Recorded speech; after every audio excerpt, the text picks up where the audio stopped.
Power doesn't prepare you for humiliation. King Lucien Drakhar conquered 12 nations before his 30th birthday, executed traitors without hesitation, and ruled an empire where loyalty was the only religion that mattered. But none of that stopped him from standing frozen in a forgotten cathedral, watching his wife pressed against cold stone by another man. Because betrayal among ordinary people destroys hearts. Betrayal among kings destroys civilizations. This is the story of how one forbidden affair brought the most feared empire in modern history to its knees. Stay until the end, because what happens next will leave you questioning everything you thought you knew about power, loyalty, and the price of desire. Hit that like button and drop your city in the comments so I know my tribe is watching. The black marble palace of Ravaryn stretched like a scar across the capital skyline. 500 rooms, 73 balconies, gardens that could swallow entire villages whole. Every corridor dripped with gold, looted from conquered territories spanning 3 continents. Every window overlooked a city built on the backs of nations that no longer existed on any map. Tapestries hung from walls depicting battles where the losing side had been erased so completely that historians argued about whether those kingdoms had ever been real. And in the center of that monument to dominance lived 2 people who barely spoke anymore. King Lucien Drakhar stood alone in his private war chamber, staring at maps that meant nothing. Dawn light cut through the windows in brutal angles, illuminating a man who looked carved from violence itself. 43 years old, 6'4", shoulders broad enough to carry empires or crush them, scars crossing his knuckles from battles fought before he understood the difference between honor and survival. More scars hidden beneath the silk and leather he wore now. Reminders of the years spent sleeping in mud while lesser men slept in palaces he would eventually conquer. His eyes were the color of winter storms, the kind of eyes that made generals confess treason before accusations were spoken, the kind that had watched cities burn and felt nothing but satisfaction at a job completed. But this morning, those eyes were fixed on something he couldn't conquer with armies or intimidation: the empty space beside him at breakfast. Again. Queen Evelisse had stopped joining him for morning meals 3 months ago. No explanation, no argument. She simply started eating alone in the Eastern Conservatory, surrounded by flowers imported from kingdoms her husband had destroyed. Orchids from Morvania, roses from the Granite Territories, black lilies from the southern wastes where nothing should grow but somehow did, because when you possess unlimited wealth and power, you can make nature itself bend. Lucien told himself he didn't care. Kings didn't beg for attention. Kings didn't chase women who'd stopped looking at them with anything resembling affection or even basic interest. But every morning he set 2 places at the table anyway. A servant would arrive carrying silver platters loaded with food that cost more than most families earned in a year. The servant would arrange everything perfectly on the long obsidian table that could seat 40 but only ever held 2. Then the servant would vanish, and Lucien would sit alone eating food he couldn't taste while staring at the empty chair across from him. 3 months. 92 mornings of this particular humiliation. He'd counted. Not because he was sentimental. Lucien had stopped believing in sentiment around the same time he'd learned that loyalty could be purchased cheaper than most people assumed. He counted because men who survive by strategy count everything. Patterns. Repetitions.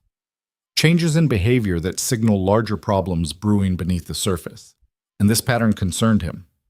Not because he missed his wife. He'd stopped missing Evelisse years ago when he'd finally accepted that political marriages were exactly what the name implied.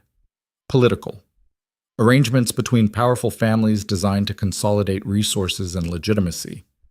Love was a pleasant bonus that occurred sometimes by accident, but it wasn't necessary. It wasn't even particularly desired by most rulers who understood that affection created vulnerabilities that enemies could exploit. No. What concerned Lucien was the optics. A king whose queen avoided him was a king whose control was being questioned, and questions led to doubts. Doubts led to conspiracies. Conspiracies led to civil wars that destroyed empires from within before external enemies ever had the chance. A knock interrupted his thoughts. Commander Draven entered without waiting for permission. The old warrior had served Lucien since they were both young men covered in mud and ambition.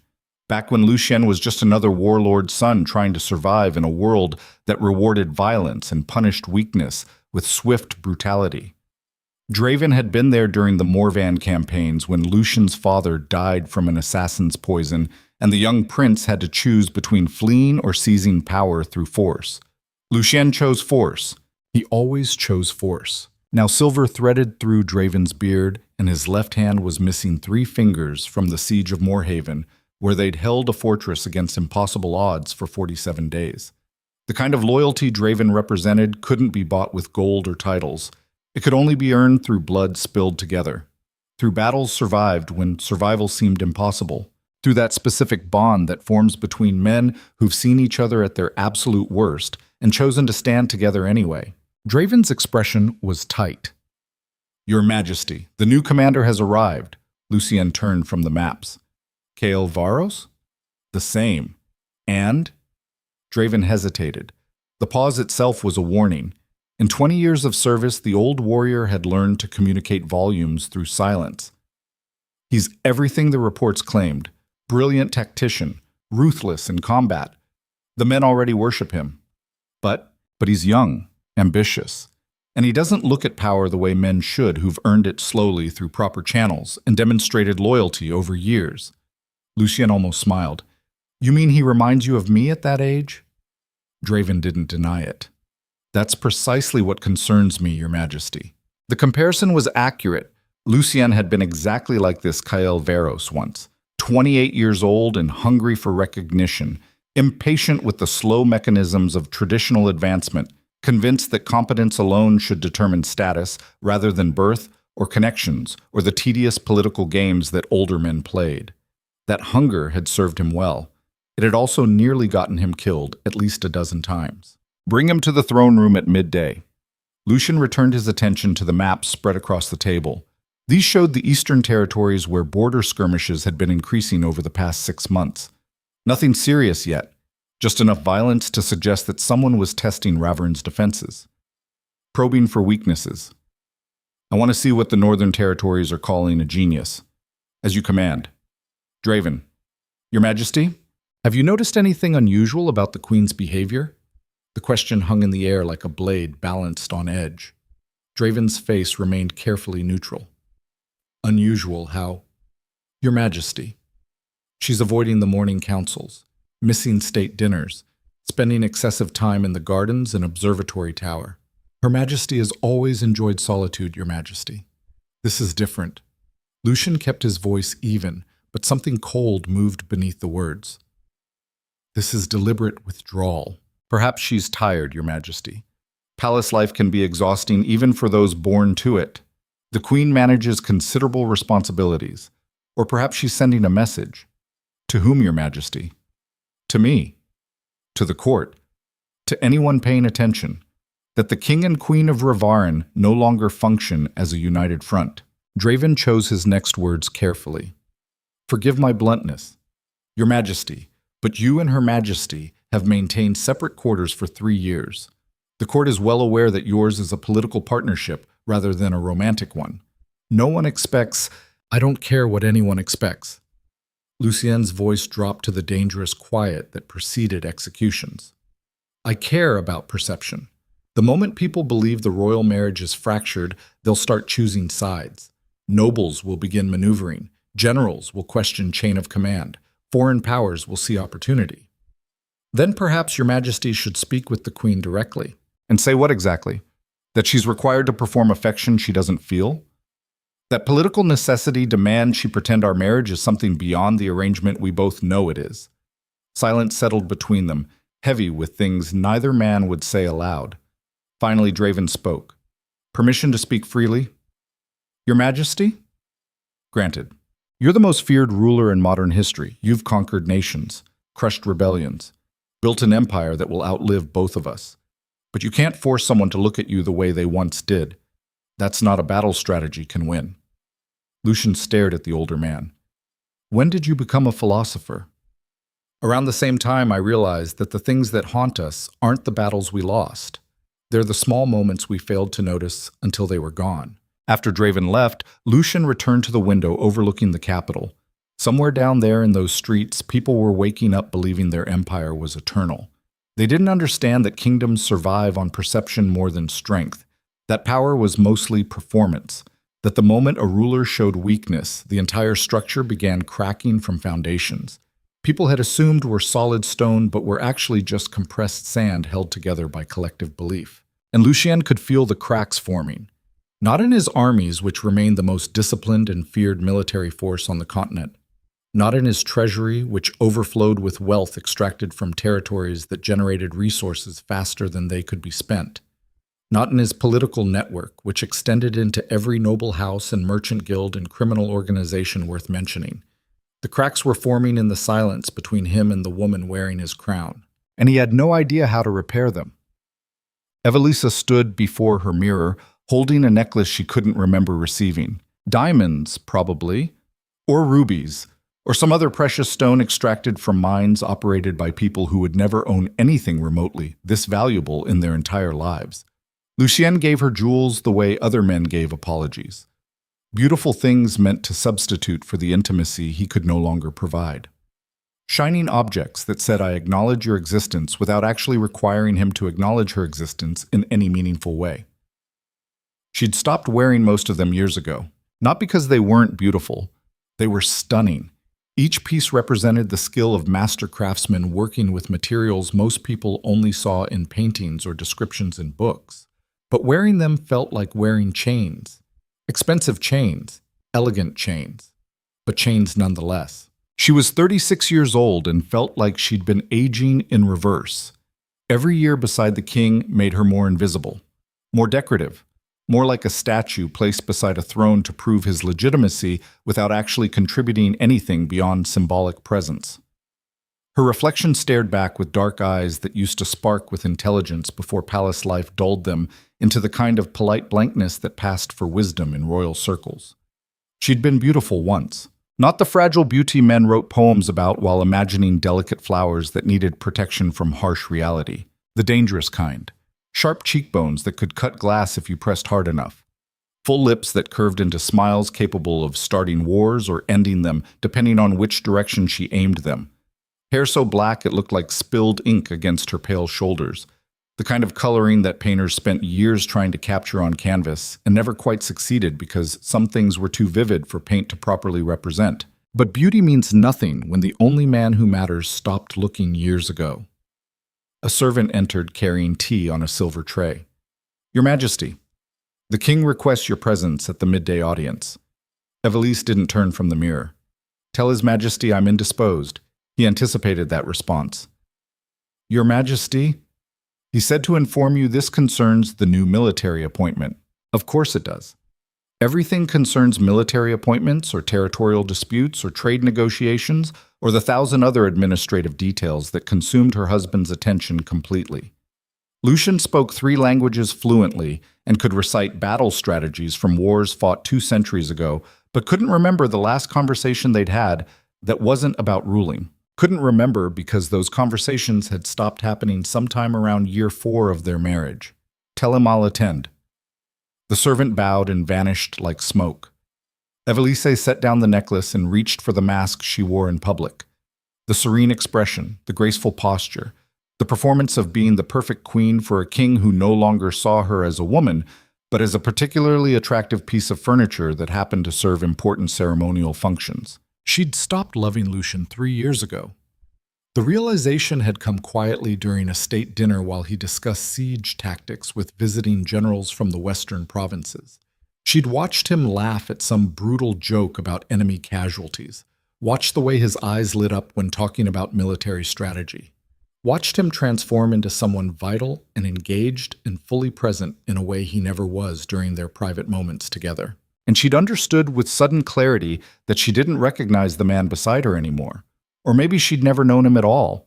Maybe the version of Lucien she'd fallen for during those first 6 months was just another performance, a role he'd played to secure the marriage alliance he needed.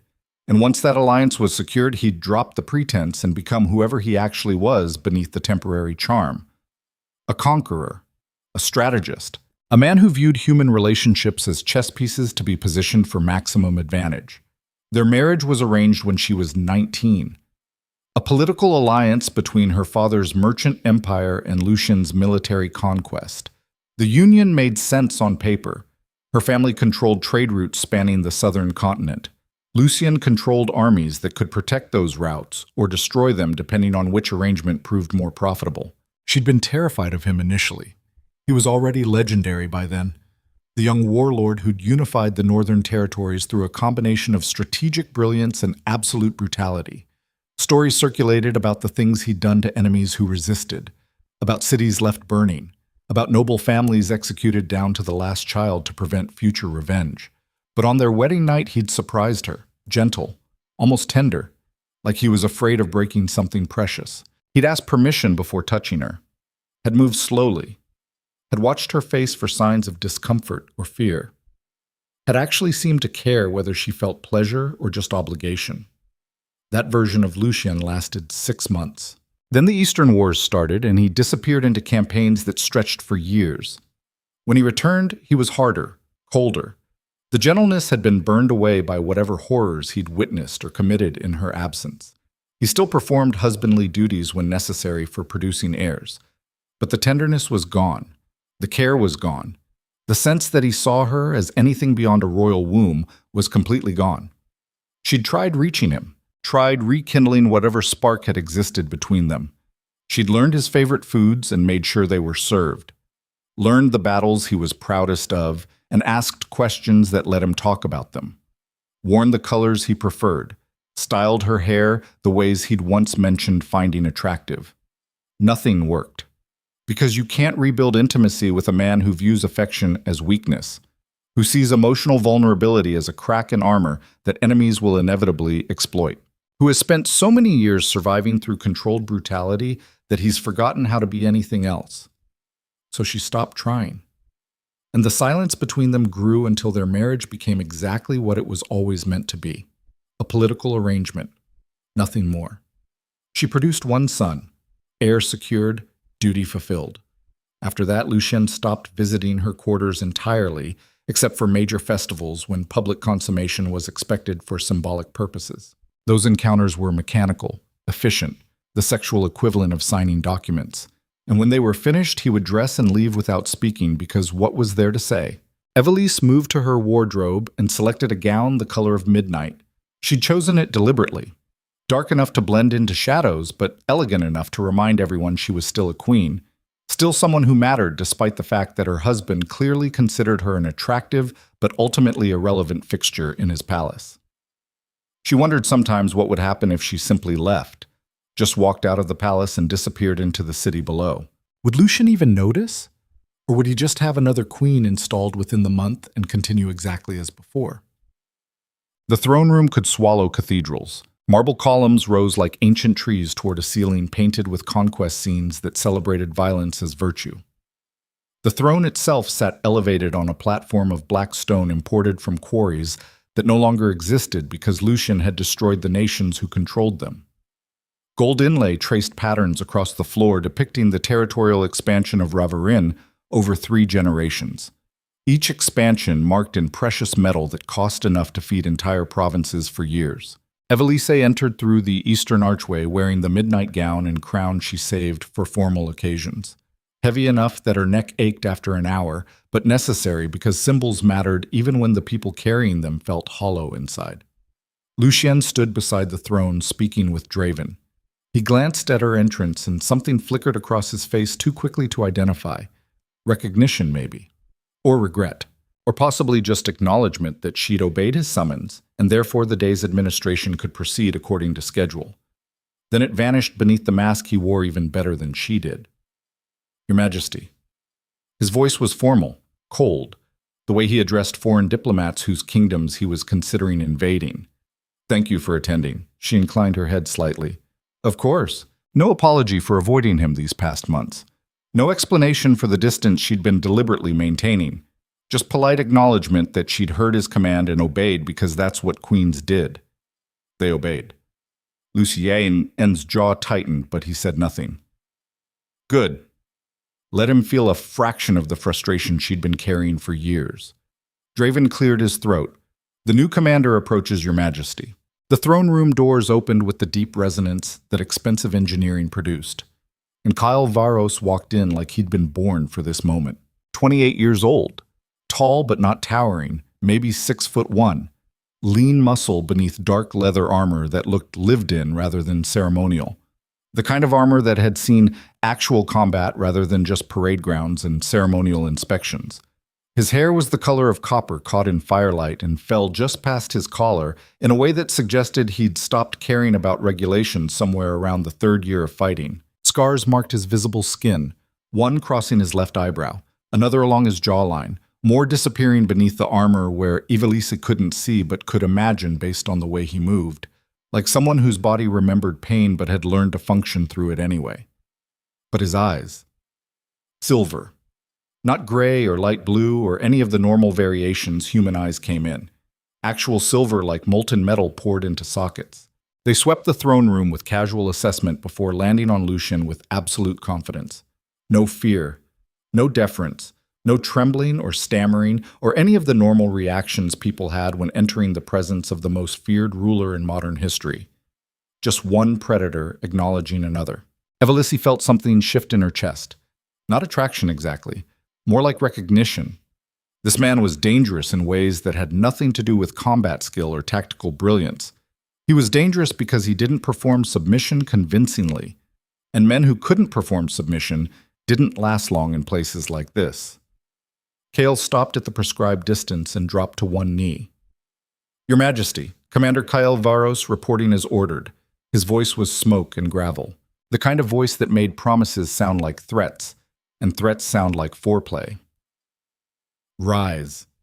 Lucien descended from the throne platform, studying the younger man with an intensity that had broken lesser warriors. "Your reputation precedes you, Commander. They say you took the granite forts with 300 men against a force of 2,000. Kael stood smoothly. "The reports exaggerate, Your Majesty. We lost 87 men in the assault. Most commanders would have claimed total victory. You acknowledge losses. Why? Because lies are expensive, Your Majesty." Those 87 men had families who deserved to know their sacrifice mattered. Pretending they didn't exist insults their memory and undermines morale among the survivors who watched their brothers die. Lucien's expression didn't change, but Evelisse saw the slight pause, the microscopic recalculation happening behind those winter storm eyes. Her husband respected two things above all else: competence and honesty. This young commander had just demonstrated both. "Your Majesty." Draven stepped forward. Commander Varros also submitted detailed tactical analyses of our northern border defenses. His recommendations are unconventional but strategically sound. Unconventional how? Lucien took the reports without looking at them. His attention remained fixed on Kael. Kael met his eyes directly. "You've built an empire on overwhelming force, Your Majesty. That works against external enemies. Crush them before they organize. Occupy territory before resistance forms. Demonstrate power so absolute that surrender becomes the only rational choice." That's accurate. But internal threats require different tactics. Precision instead of power. Surgical strikes instead of occupation. You can't crush dissent the same way you crush foreign armies because the people you're crushing are the same people you need to govern. You're suggesting the empire has internal vulnerabilities? I'm suggesting every empire has internal vulnerabilities, Your Majesty. The question is whether leadership acknowledges them before enemies exploit them or pretends everything is stable until the structure collapses. Silence filled the throne room like held breath. Draven's hand drifted toward his sword. Several guards shifted weight nervously. Kael stood perfectly still, waiting for the king's response. And Evelisse realized she'd stopped breathing, because what this young commander had just done was either brilliance or suicide. He'd challenged Lucien's strategic assumptions in front of the entire court. He'd implied that the empire might not be as secure as official propaganda claimed. He'd spoken with the confidence of someone who either didn't understand the danger or understood it completely and had decided the risk was worth taking. Then Lucien laughed, not the polite laughter of political theater that meant nothing, real laughter, the kind that came from genuine surprise. The sound echoed through the throne room like thunder. "I like you, Commander Varros. You're either fearless or stupid, and I'm curious which proves correct. Both, Your Majesty." Kael's expression remained neutral, but something flickered in those silver eyes. Fearlessness without stupidity is just arrogance. Stupidity without fear gets you killed quickly. The ideal is understanding danger completely and choosing to act anyway because the potential reward outweighs the risk. Lucien nodded slowly. You'll join the Royal Council. I want your unconventional perspective applied to our Eastern campaigns. We've been experiencing border incidents that suggest coordinated probing rather than random violence. Someone is testing our defenses. Pirates or state actors? Unknown. That's what you're going to help me determine. It would be an honor, Your Majesty. Dismissed. Kael bowed precisely and turned to leave. But as he passed the platform where Evelisse stood, his eyes met hers for exactly 3 seconds. No smile, no acknowledgement.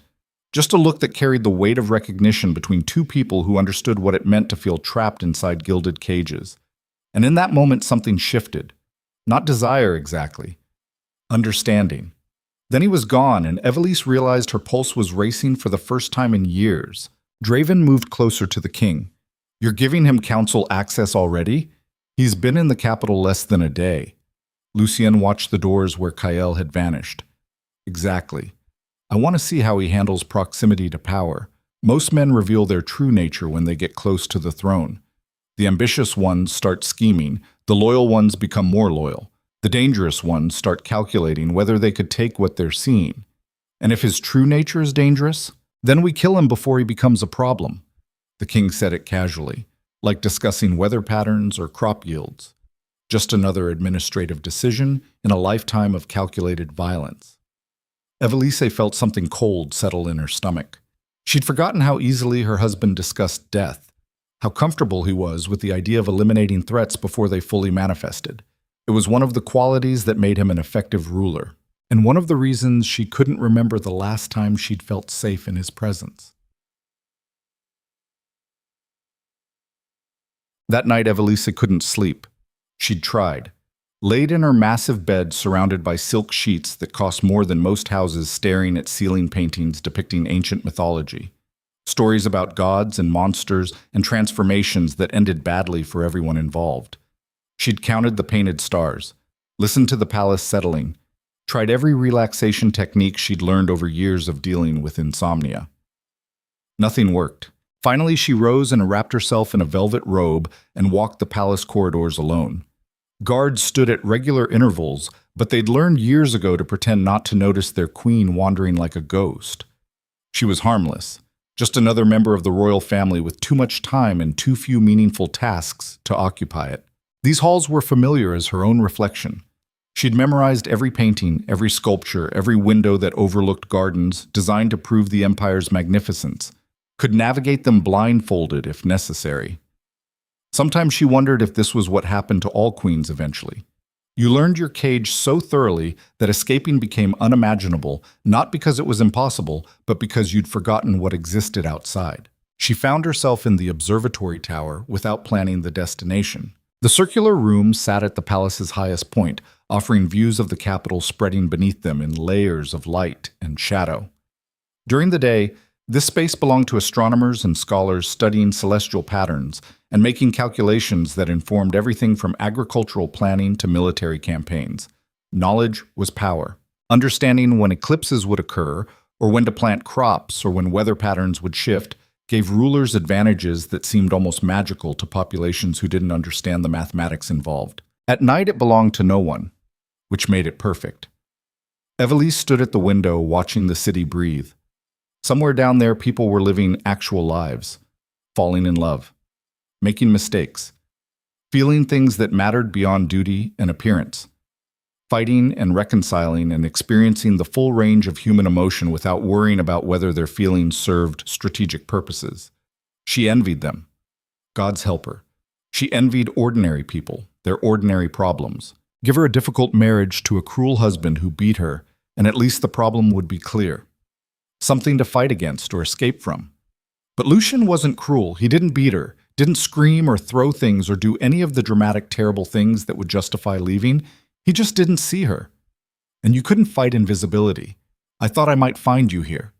She spun toward the voice. Kael Varros stood in the doorway, still wearing his leather armor. He must have come directly from whatever evening duties new commanders performed. War councils, probably. strategy sessions, the kind of meetings where men stood around maps and discussed violence like it was art. His silver eyes caught the moonlight streaming through the observatory windows. "Commander?" Her voice was steady despite her racing heart. "You shouldn't be here. Neither should you. Your Majesty." Yet here we both are. He moved into the room with the same casual confidence he'd shown in the throne room. No deference, no pretense. Just a man entering a space he'd decided belonged to him as much as anyone.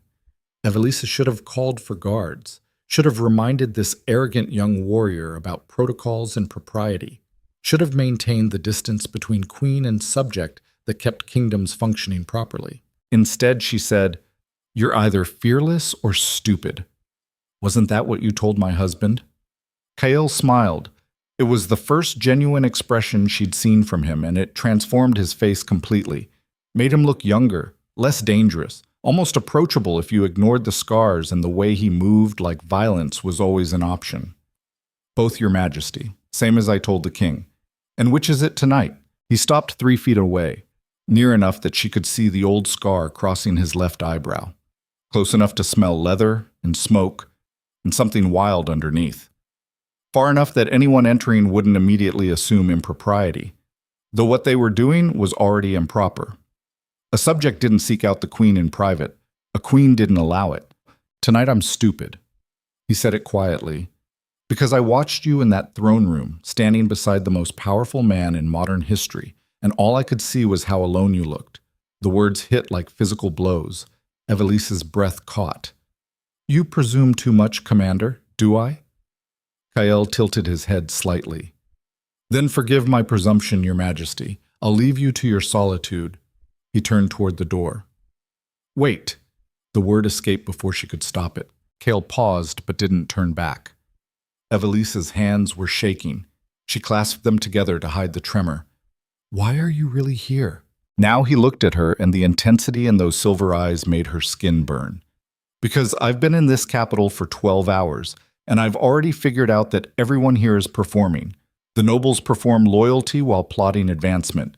The generals perform confidence while terrified of making mistakes that get them executed. The king performs invincibility while ruling an empire that's more fragile than anyone admits. And me? What am I performing? Contentment."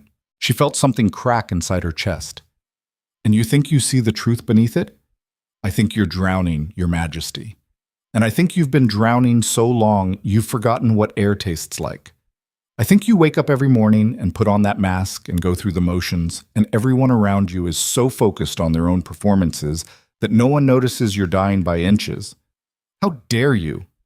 But her voice held no real anger, just exhaustion. Kael crossed the distance between them in 2 strides. Suddenly, he was close enough that she could count his heartbeats if she wanted, could see the faint scar tissue along his jawline where something sharp had cut him years ago, could smell leather and smoke and sweat and something else she couldn't identify but made her pulse race. His silver eyes searched her face with an intensity that felt invasive and necessary at the same time. "Tell me I'm wrong." His voice was rough. "Tell me you're perfectly happy as queen, that you love your husband and your life, and every morning feels like a gift. Tell me that, and I'll leave right now and never mention this conversation again." She opened her mouth to say exactly that, to perform one more time, to protect herself and him and the careful structures that kept kingdoms functioning. But the words wouldn't come, because she was so tired of lying, so exhausted from years of pretending everything was fine while dying by inches beside a man who'd forgotten she existed beyond her ceremonial functions. Instead, she whispered, "What do you see when you look at me?" Kael's hand lifted slowly, giving her time to step back, to call guards, to remember she was a queen and he was a subject, and this moment was crossing lines that couldn't be uncrossed once they were crossed. But she didn't move. His fingers touched her cheek so gently it felt like a question. "I see a woman who's been treated like a symbol for so long she's forgotten she's human. I see someone who spent years performing strength while falling apart inside. I see the most beautiful thing in this entire palace, and the only person who doesn't realize it is you." Evelisse realized she was crying. When had she started crying? She couldn't remember the last time she'd cried. Years, maybe. Crying was weakness, and queens couldn't afford weakness. Crying meant acknowledging that things hurt, and acknowledgement meant accepting that she'd wasted her entire adult life in a marriage that felt more like imprisonment. The first tears fell just as thunder cracked directly overhead. Rain began hammering against the observatory windows and sheets. The storm had arrived with the sudden violence that characterized everything in Ravaryn. One moment clear skies, the next moment chaos. Kael's thumb traced the tear down her face with infinite gentleness. "I shouldn't be here." His voice was rough. "This is dangerous for both of us." "Then leave." He didn't move. Neither did she. The space between them hummed with something that transcended attraction. This was recognition. Two people who'd been performing their entire lives suddenly seeing each other without masks, without pretense, without the careful distance that kept everyone safe and separate, and slowly dying alone. "Your Majesty." The title sounded wrong in his mouth now, too formal for whatever was happening between them. "If I kiss you, everything changes." Evelisse met his eyes. "Good. Let it change. Let everything burn down and maybe something real can grow from the ashes." She closed the distance. Their lips met just as lightning split the sky above the capital. And in that moment, Queen Evelisse stopped being a symbol and became a woman starving to feel alive again. The kiss wasn't gentle. It was years of suffocation finally breaking surface. Kael's hands tangled in her hair while she gripped his armor hard enough to leave marks in the leather. They collided against the cold stone wall beneath windows streaming with rain. Thunder drowned out the sound of her gasping. Lightning illuminated them in frozen moments of desperation. This wasn't romance. This was two people trying to remember what it felt like to be seen, to be desired, to matter as something beyond decorative fixtures in other people's stories. His mouth moved against hers like he was trying to memorize her, like he understood this might be the only time. His hands mapped her body through the velvet robe with reverence and hunger in equal measure. And for the first time in years, Evelisse felt something other than numbness. She felt alive, dangerous, free. When they finally broke apart, both were breathing hard. Kael pressed his forehead against hers. His hands still tangled in her hair. His body still pressed against hers with urgency that hadn't faded despite the kiss ending. "We can't do this again. I know, this was a mistake. I know. If anyone finds out, the king will have us both executed. Me for touching you, you for allowing it. I know." But even as they said it, they both understood the truth humming beneath the words. This wasn't the end. It was the beginning. And somewhere in the palace below them, King Lucien Drakhar sat alone in his war chamber, staring at maps while his kingdom slowly began fracturing beneath his feet. Because betrayal doesn't announce itself with trumpets and declarations. It starts with a glance held too long during a royal audience. A touch in darkness that both people know they should resist but can't. A kiss that tastes like freedom for people who've been caged too long by duty and expectation and the grinding weight of living lives that belong to everyone except themselves. And by the time anyone realizes what's happening, the damage is already done. The foundation already cracked, the empire already destabilizing. The rain continued falling across Ravaryn's black marble palaces. The storm raged above the capital with violence that would flood streets and destroy roofs and leave the city cleaning up damage for weeks. And in an observatory tower at the empire's heart, two people stood wrapped in each other's arms while the future quietly began collapsing around them. Kael's thumb traced her jawline. "We should talk about what happens next. Nothing happens next." Evelisse forced herself to step back, put distance between them even though her body screamed to close the gap again. "You return to your duties. I return to mine. We pretend this never happened." "You think you can pretend?" "I've been pretending my entire life, Commander. This is just one more performance." "Don't." His voice was sharp. "Don't diminish this by calling it performance. Then what would you call it?" "Recognition." Two people seeing each other for the first time. You can pretend nothing happened, but we both know that's a lie. Thunder crashed again closer this time. The storm wasn't ending, it was intensifying. Evelisse wrapped her arms around herself. "Even if this was something real, it doesn't matter. I'm the queen, you're a commander. There's no version of this that ends well for either of us." "Then why are you still here?" "Because I'm tired. So tired of being invisible, of mattering only as a symbol. of spending every day performing contentment while dying inside. Her voice broke on the last word. Kael moved closer again, but didn't touch her. Smart man. If he touched her, she'd shatter completely. I can't offer you escape, Your Majesty. Can't promise anything beyond danger and probably death if we continue this. But I can offer you one thing. What? Someone who sees you. Really sees you. Not the queen, not the symbol. You. And that was the moment Evelisse realized she was lost.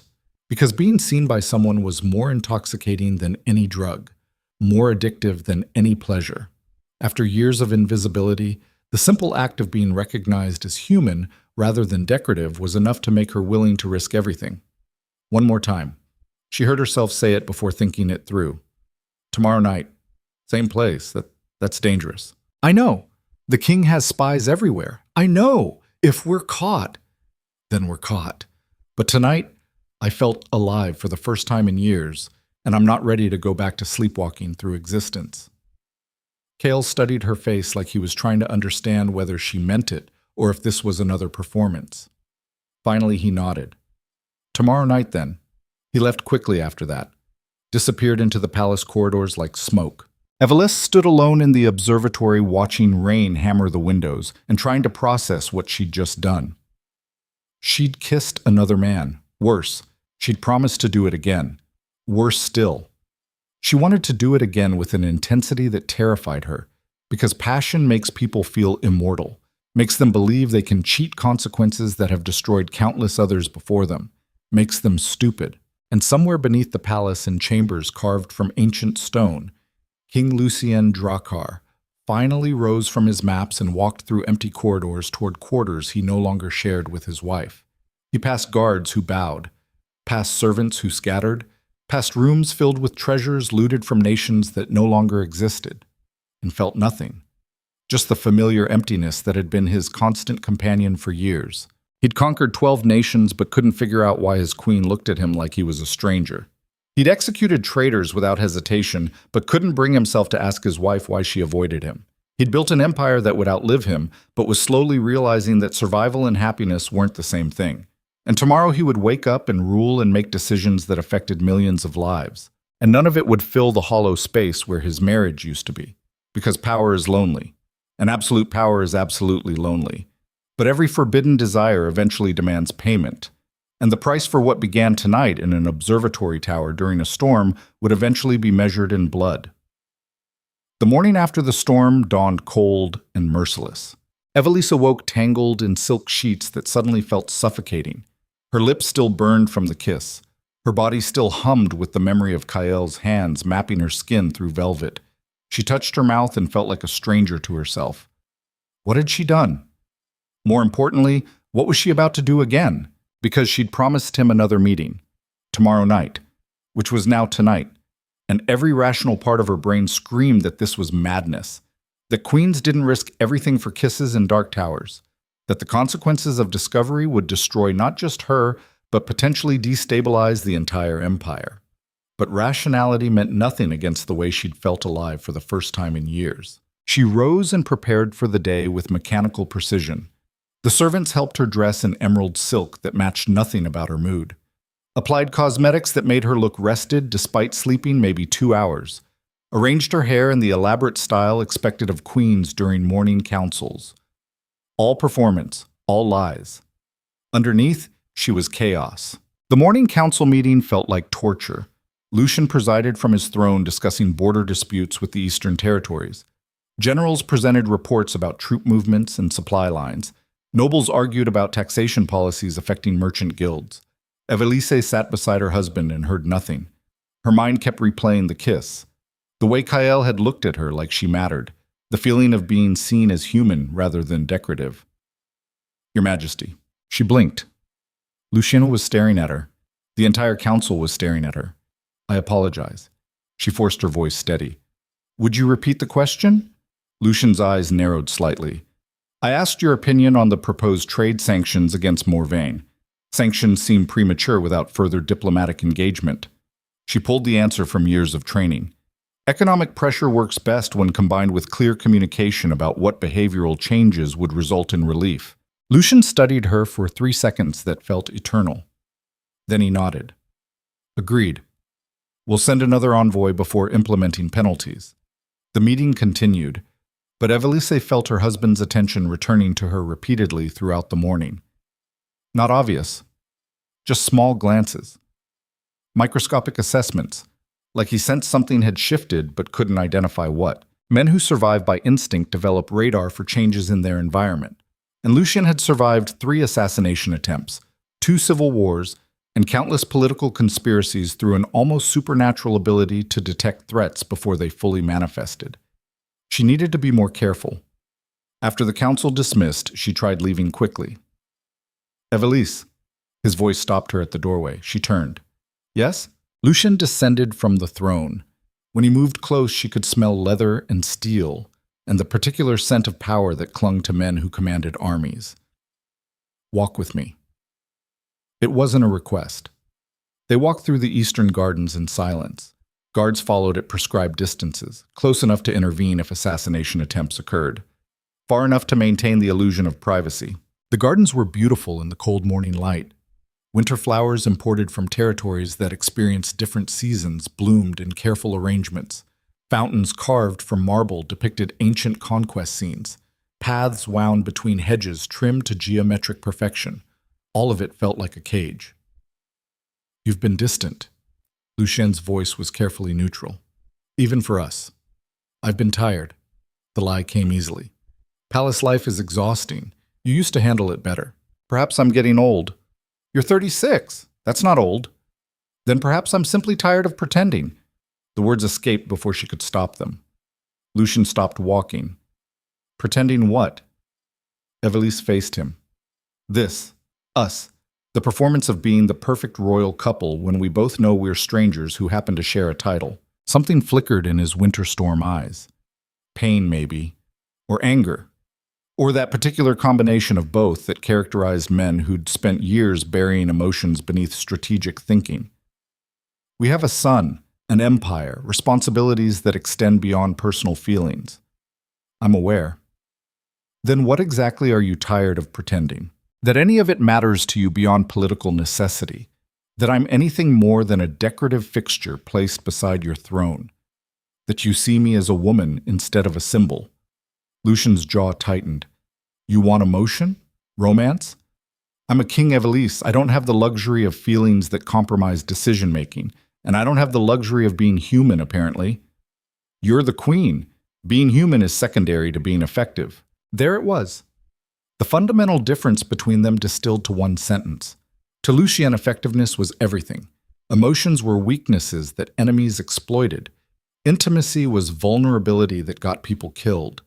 But to Evelisse, slowly suffocating beside him, those supposedly impractical human needs felt like the only things worth having. I see. Her voice was cold. Thank you for clarifying. She turned to leave. His hand caught her wrist. Not hard, just firm enough to stop her movement. I didn't mean that the way it sounded. Then, how did you mean it? He released her wrist but didn't step back. I meant that we both knew what this marriage was when we agreed to it. A political alliance. I've given you everything a queen should want. Wealth, status, protection, power. Everything except yourself. I've given you what I can give. The rest doesn't exist anymore. War burns it out of men until all that's left is the ability to function, to strategize, to survive. I'm sorry if that's not enough, but it's all I have. And for a moment, Evelisse almost felt sympathy for him, because he genuinely believed what he was saying, genuinely thought that providing material comfort was equivalent to intimacy, that protecting someone was the same as loving them. He'd been a soldier so long he'd forgotten how to be anything else, but sympathy wasn't enough to make her want to stay trapped in this beautiful cage. Thank you for your honesty, she stepped back. I'll try to perform contentment more convincingly in the future. Evelisse, I have correspondence to attend to. By your leave, Your Majesty. She didn't wait for permission, just walked away from her husband, standing alone among perfectly trimmed hedges and imported flowers. And as she disappeared into the palace corridors, she felt the weight of his gaze following her like a physical thing. Because Lucien wasn't stupid. He knew something had changed. He just didn't know what yet. Kael spent the morning with the Royal Military Council reviewing eastern border intelligence. Reports suggested coordinated attacks rather than random banditry. Villages burned in patterns that implied strategic targeting. Supply lines disrupted at points that caused maximum damage with minimum effort. Someone was testing Ravaryn's defenses with surgical precision, professional work, which meant state actors, not criminals. The question was which state? General Corvan pointed at the map. The Morvain territories are the obvious suspects. They've been agitating for independence since we occupied them 8 years ago. Kael studied the attack patterns. The timing is wrong. Morvain rebels are passionate but disorganized. This shows planning, patience, resources beyond what regional insurgents typically possess. Then who? Commander Draven's scarred hand traced potential routes. The eastern kingdoms lack the military capacity. The northern territories are still recovering from integration. Someone who wants us looking east while they maneuver elsewhere. Kael's finger moved to the southern borders. Here. These trade routes have been experiencing unusual merchant activity according to Treasury reports. Nothing dramatic enough to trigger investigation, but enough to suggest someone is moving resources quietly. You think someone is funding the eastern attacks as misdirection? General Corvan looked skeptical. I think someone is smart enough to understand that empires don't fall from external pressure alone. You need internal instability first. Make the population question whether their rulers can protect them. Strain resources. Force military deployments that weaken other positions. Draven nodded slowly. Classic insurgency tactics. Bleed the empire through 1,000 small cuts until the structure collapses from within. The door opened. King Lucien entered, and every man in the room stood instantly. Continue. The king moved to the map. What have you found? Kael summarized the analysis quickly. Coordinated attacks suggesting state sponsorship. Probable misdirection. Recommended investigation of southern trade routes for evidence of resource movement.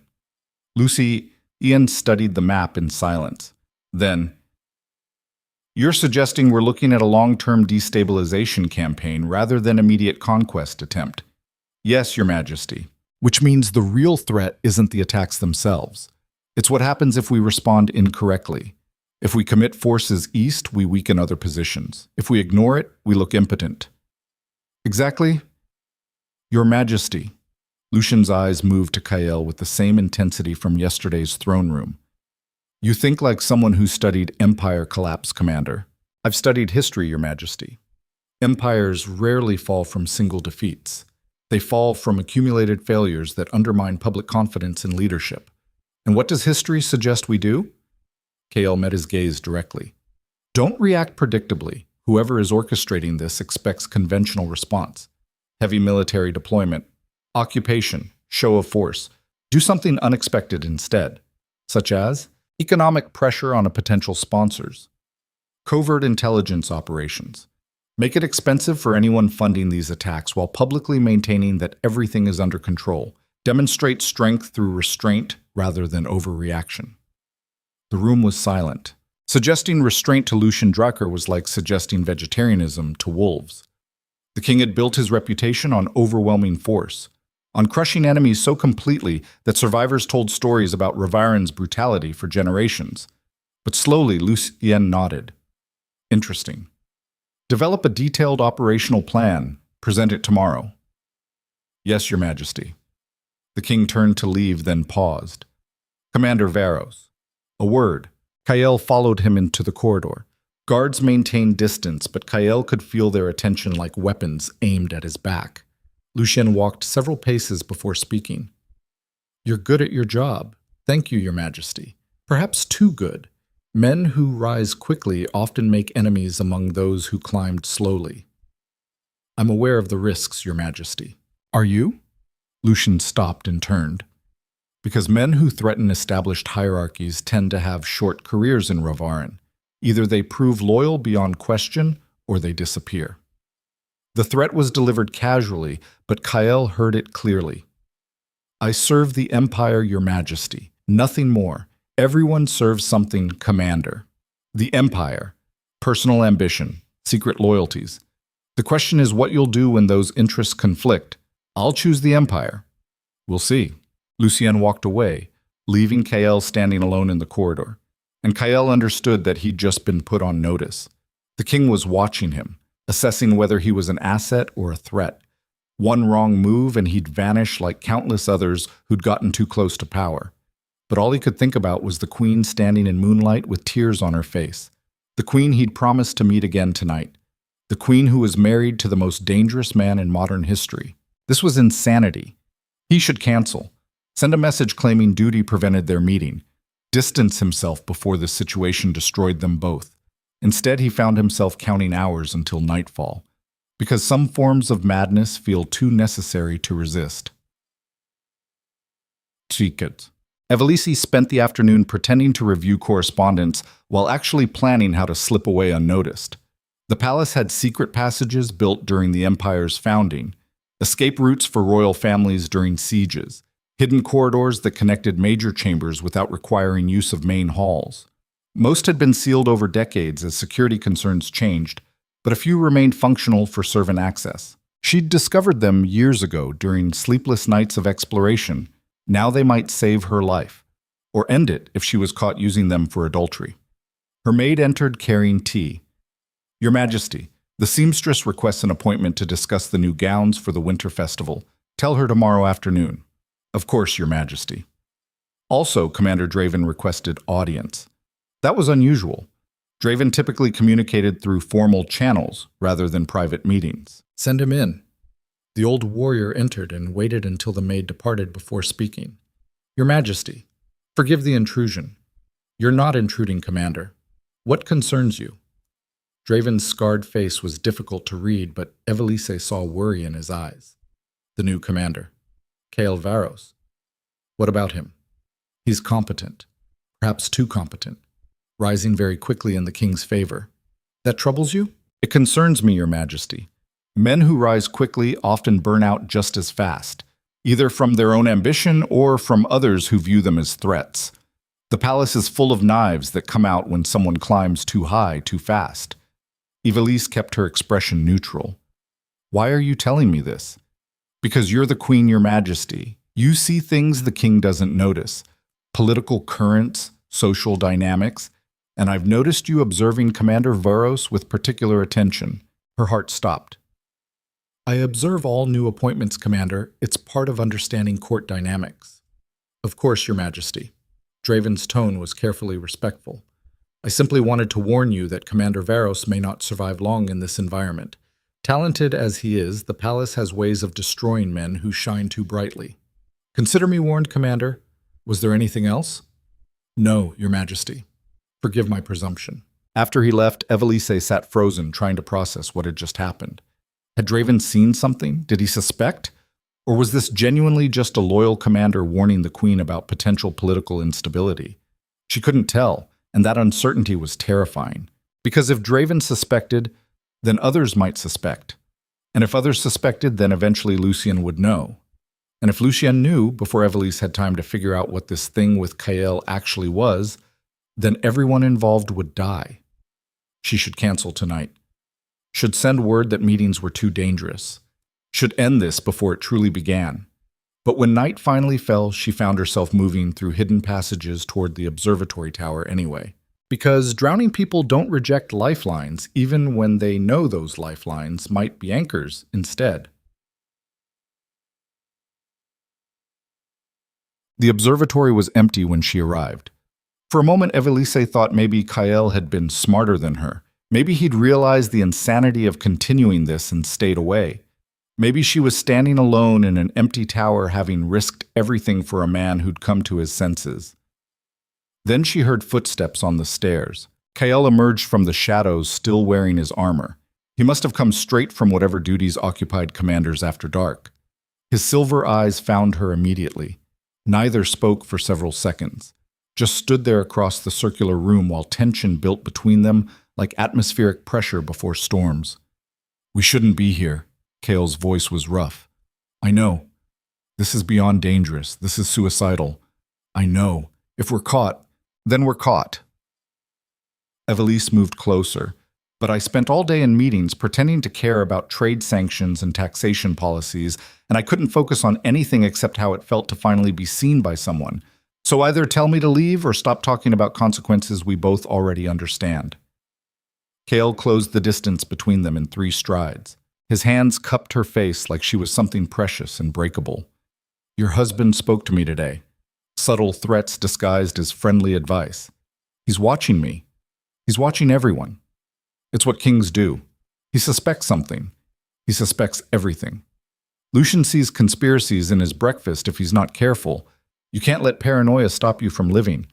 Living and surviving aren't the same thing, Your Majesty. Stop calling me that." She pressed against him, feeling his heartbeat through the armor. "When we're alone, I'm just Evelisse. Not Your Majesty, not the Queen, just a woman who's tired of being invisible." His thumb traced her jawline. "You could never be invisible.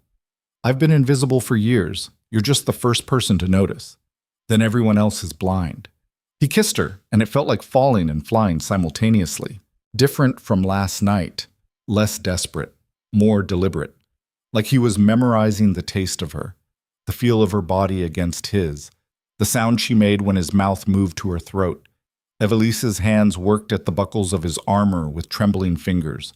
Too many buckles, too much leather and metal between them. She wanted skin, wanted heat, wanted the feeling of being desired by someone who saw her as human rather than symbolic. "Wait." His hand caught hers. "We need to talk about what this is. Does it matter?" "Yes, because I need to know if we're just 2 lonely people seeking comfort or if this is something more dangerous than that." She pulled back enough to meet his eyes. "What do you want it to be?" "I want you to be happy, whatever that requires." That's not an answer. Kael's expression was tormented. "The honest answer is that I'm falling for you, and I know that's the stupidest possible thing to feel given our situations, but I can't seem to stop it. And I need to know if you feel anything beyond the excitement of breaking rules." Evelisse felt something crack open in her chest. "I feel like I've been sleepwalking for years, and you're the first thing that's woken me up. I feel terrified and exhilarated and guilty and alive. I feel like this is either the best or worst decision I've ever made, and I won't know which until it's too late to matter. So we're both insane." Apparently, he kissed her again, softer this time. "Then let's be insane together. But carefully. We meet only when absolutely safe. We communicate through intermediaries if necessary. We tell no one, trust no one. Agreed. And if this becomes too dangerous, we end it. No arguments. Agreed." They both knew they were lying, that once certain lines were crossed, retreat became impossible, that this thing between them had momentum now that wouldn't stop just because rationality demanded it. But the lies felt necessary in the moment. They spent 2 hours in that tower, talking, touching, learning each other in ways that had nothing to do with physical intimacy. Kael told her about growing up in border territories where violence was currency and survival meant being harder than everyone around you. About losing his entire family during raids when he was 15. About joining the military because war was the only language he knew fluently. Evelisse told him about her merchant family. About being sold into marriage at 19 to consolidate trade alliances. About the first 6 months with Lucien when she'd thought maybe they could build something real. About watching that possibility die as he disappeared into campaigns and came back colder each time. They talked about books they'd read and places they wanted to visit, and the small human details that made them individuals rather than roles. And somewhere during those conversations, they both understood that this had already moved beyond physical attraction. This was connection, recognition between 2 people who'd been performing their entire lives and suddenly found someone they could be honest with, which made it infinitely more dangerous. Because physical affairs could be contained. People scratched itches and moved on, but emotional intimacy created bonds that didn't break cleanly. When Evelisse finally slipped back through hidden passages toward her chambers, the palace was silent. Guards had changed shifts, servants had retired for the evening. Only shadows and occasional torchlight illuminated her path. She'd almost reached her rooms when she heard voices. King Lucien and Commander Draven emerging from the war chambers. Evelisse pressed against the wall in darkness, praying they wouldn't look her direction. "The new commander concerns me," Lucien's voice carried clearly. "Too competent. Too confident. Men like that either become invaluable assets or dangerous enemies. You want him watched? Everyone is watched, but yes, closely. I want to know where he goes, who he speaks with, any deviation from expected patterns. You suspect disloyalty? I suspect ambition, which isn't inherently problematic. But ambitious men in proximity to power require management, and if he proves dangerous, then we eliminate him before he becomes a real threat. The king said it casually, like discussing pest control. Better to kill one talented commander than risk him destabilizing carefully maintained hierarchies. They walked away, leaving Evelisse frozen in shadow. Her hands were shaking. Lucien was having Kael watched, which meant their meetings were already at risk of discovery, which meant she needed to end this immediately before they both died. But when she finally reached her chambers and collapsed on her bed, all she could think about was Kael's silver eyes in moonlight, the way he'd touched her face like she mattered, the way he'd listened like her words carried weight beyond political necessity, the way he'd made her feel human again after years of being decorative. And she realized with absolute clarity that she was willing to risk everything for more of that feeling. Because people who've been starving long enough will eventually choose food even when they know it's poisoned. Will choose air even when breathing means dying. Will choose connection even when it guarantees destruction. Somewhere in the palace, Kael was probably having similar realizations, understanding that tonight had moved them past the point of retreat, that what began as a kiss during a storm had become something neither could control. And in his private chambers, King Lucien Drakhar sat alone staring at reports he couldn't focus on because his instincts were screaming that something had shifted in his carefully ordered empire. He just couldn't identify what yet. But he would. Because kings who survived by paranoia eventually found every secret that threatened them. And when he discovered this particular secret, the empire would burn. Not from external invasion, not from military defeat, from betrayal inside the only relationship where betrayal could destroy civilizations. The next morning, Evelisse woke knowing three things with absolute certainty. First, she was having an affair with Kael Varros. Second, continuing was suicide. Third, she was going to continue anyway. Because sometimes people choose destruction over numbness, choose risk over safety, choose feeling alive over simply surviving. And Ravaryn would pay the price for that choice in ways no one could predict yet. The affair spread through the following weeks like slow poison beneath the palace. Secret meetings in forgotten corridors, stolen moments during state dinners when their hands would brush passing wine, notes delivered through servants who could be trusted or bribed into silence, each encounter raising the stakes, each kiss making retreat more impossible. Evelisse stopped sleeping. Spent nights planning excuses for absences that were becoming too frequent to explain easily, jumped at unexpected sounds, saw suspicion in every glance. But she'd never felt more alive. Kael rose quickly through military ranks. Lucien elevated him to Supreme War Advisor after he successfully identified and disrupted the Southern funding network behind Eastern attacks.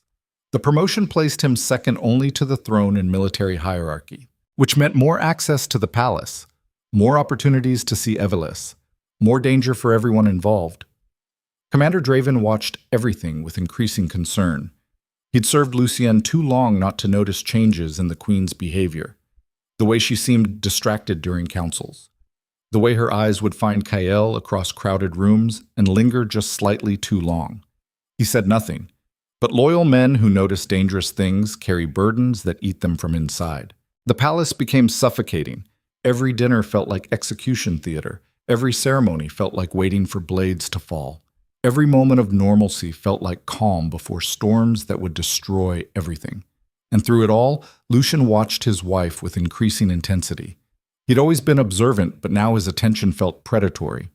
Like he was waiting for her to make a mistake that would confirm suspicions he wasn't ready to voice yet. One night after a particularly tense state dinner, Evelisse made her excuses and headed toward her chambers. She'd planned to meet Kael in the abandoned cathedral beneath the palace. Dangerous location, but everywhere was dangerous now, and at least the cathedral had multiple escape routes. She was halfway there when Lucien's voice stopped her. "Where are you going?" She turned slowly. "To bed, Your Majesty." "I'm exhausted. You've been exhausted frequently lately. Palace life is demanding. No more demanding than it's been for years. Yet suddenly you can barely stay awake through dinners. Perhaps I'm getting old. You used that excuse before." Try a new one. They stared at each other in the torch-lit corridor, and for a moment Evelisse thought about confessing everything, about ending the torture of deception, about accepting whatever punishment came from honesty. But then Lucien stepped closer and she saw something in his eyes that froze her completely. Not anger, not suspicion. Hurt. Raw, devastating hurt that he was trying to hide behind royal composure. And she understood that somewhere beneath the strategic, calculating ruler, her husband still felt something for her. Not love necessarily, but possession, ownership, the particular attachment men who viewed marriage through dominance felt toward women who belonged to them, which made this betrayal infinitely worse, because she wasn't just betraying a political partner. She was destroying whatever remained of a man who'd spent years building walls against pain and was now watching those walls crack. "I'm simply tired." She forced her voice gentle. "Nothing more." "Then rest." He stepped back, creating space between them. "We have the Winter Sovereign Ball in 3 days. You'll need energy for that spectacle." "Of course, Your Majesty." She walked away, feeling his eyes on her back like brands. And when she finally reached the cathedral and found Kael waiting, she collapsed against him, shaking. "We can't keep doing this." The words came out broken. "He knows something is wrong. Maybe not specifically what, but he knows. And when he figures it out, we're both dead." Kael held her tightly. "Then we stop. Can you?" She pulled back to see his face. "Can you just stop feeling whatever this is?" His silver eyes held torment. "No. Neither can I." "Then what do we do?" Kael's expression became grim. "We prepare for consequences. We make plans for escape if necessary. We accept that this might end badly and decide whether it's worth it anyway." "Is it? Worth it?" He kissed her forehead. "Every moment with you is worth whatever comes after." That wasn't rational or strategic or smart, but love rarely was. They spent that night in the cathedral wrapped around each other while ancient stone walls absorbed their whispers, made plans that would probably fail, discussed escape routes that guards would likely block, convinced themselves they could survive discovery when history proved otherwise repeatedly. And somewhere above them, King Lucien Drakhar made his own plans, because the Winter Sovereign Ball would be the perfect time to test his suspicions, to create situations that forced truth into light, to see whether his queen was truly just exhausted or whether something darker was happening beneath his own roof. The ball was 3 days away, and after that nothing would be the same, because secrets kept in darkness eventually surface, betrayals hidden carefully eventually expose themselves, and empires built on loyalty can't survive when that loyalty fractures. The cathedral bells rang midnight. Kael and Evelisse held each other in shadow, knowing they'd crossed beyond the point of return. The affair was no longer something they could control or contain. It had become inevitable tragedy. The only question remaining was how many people would die when it finally exploded into the light.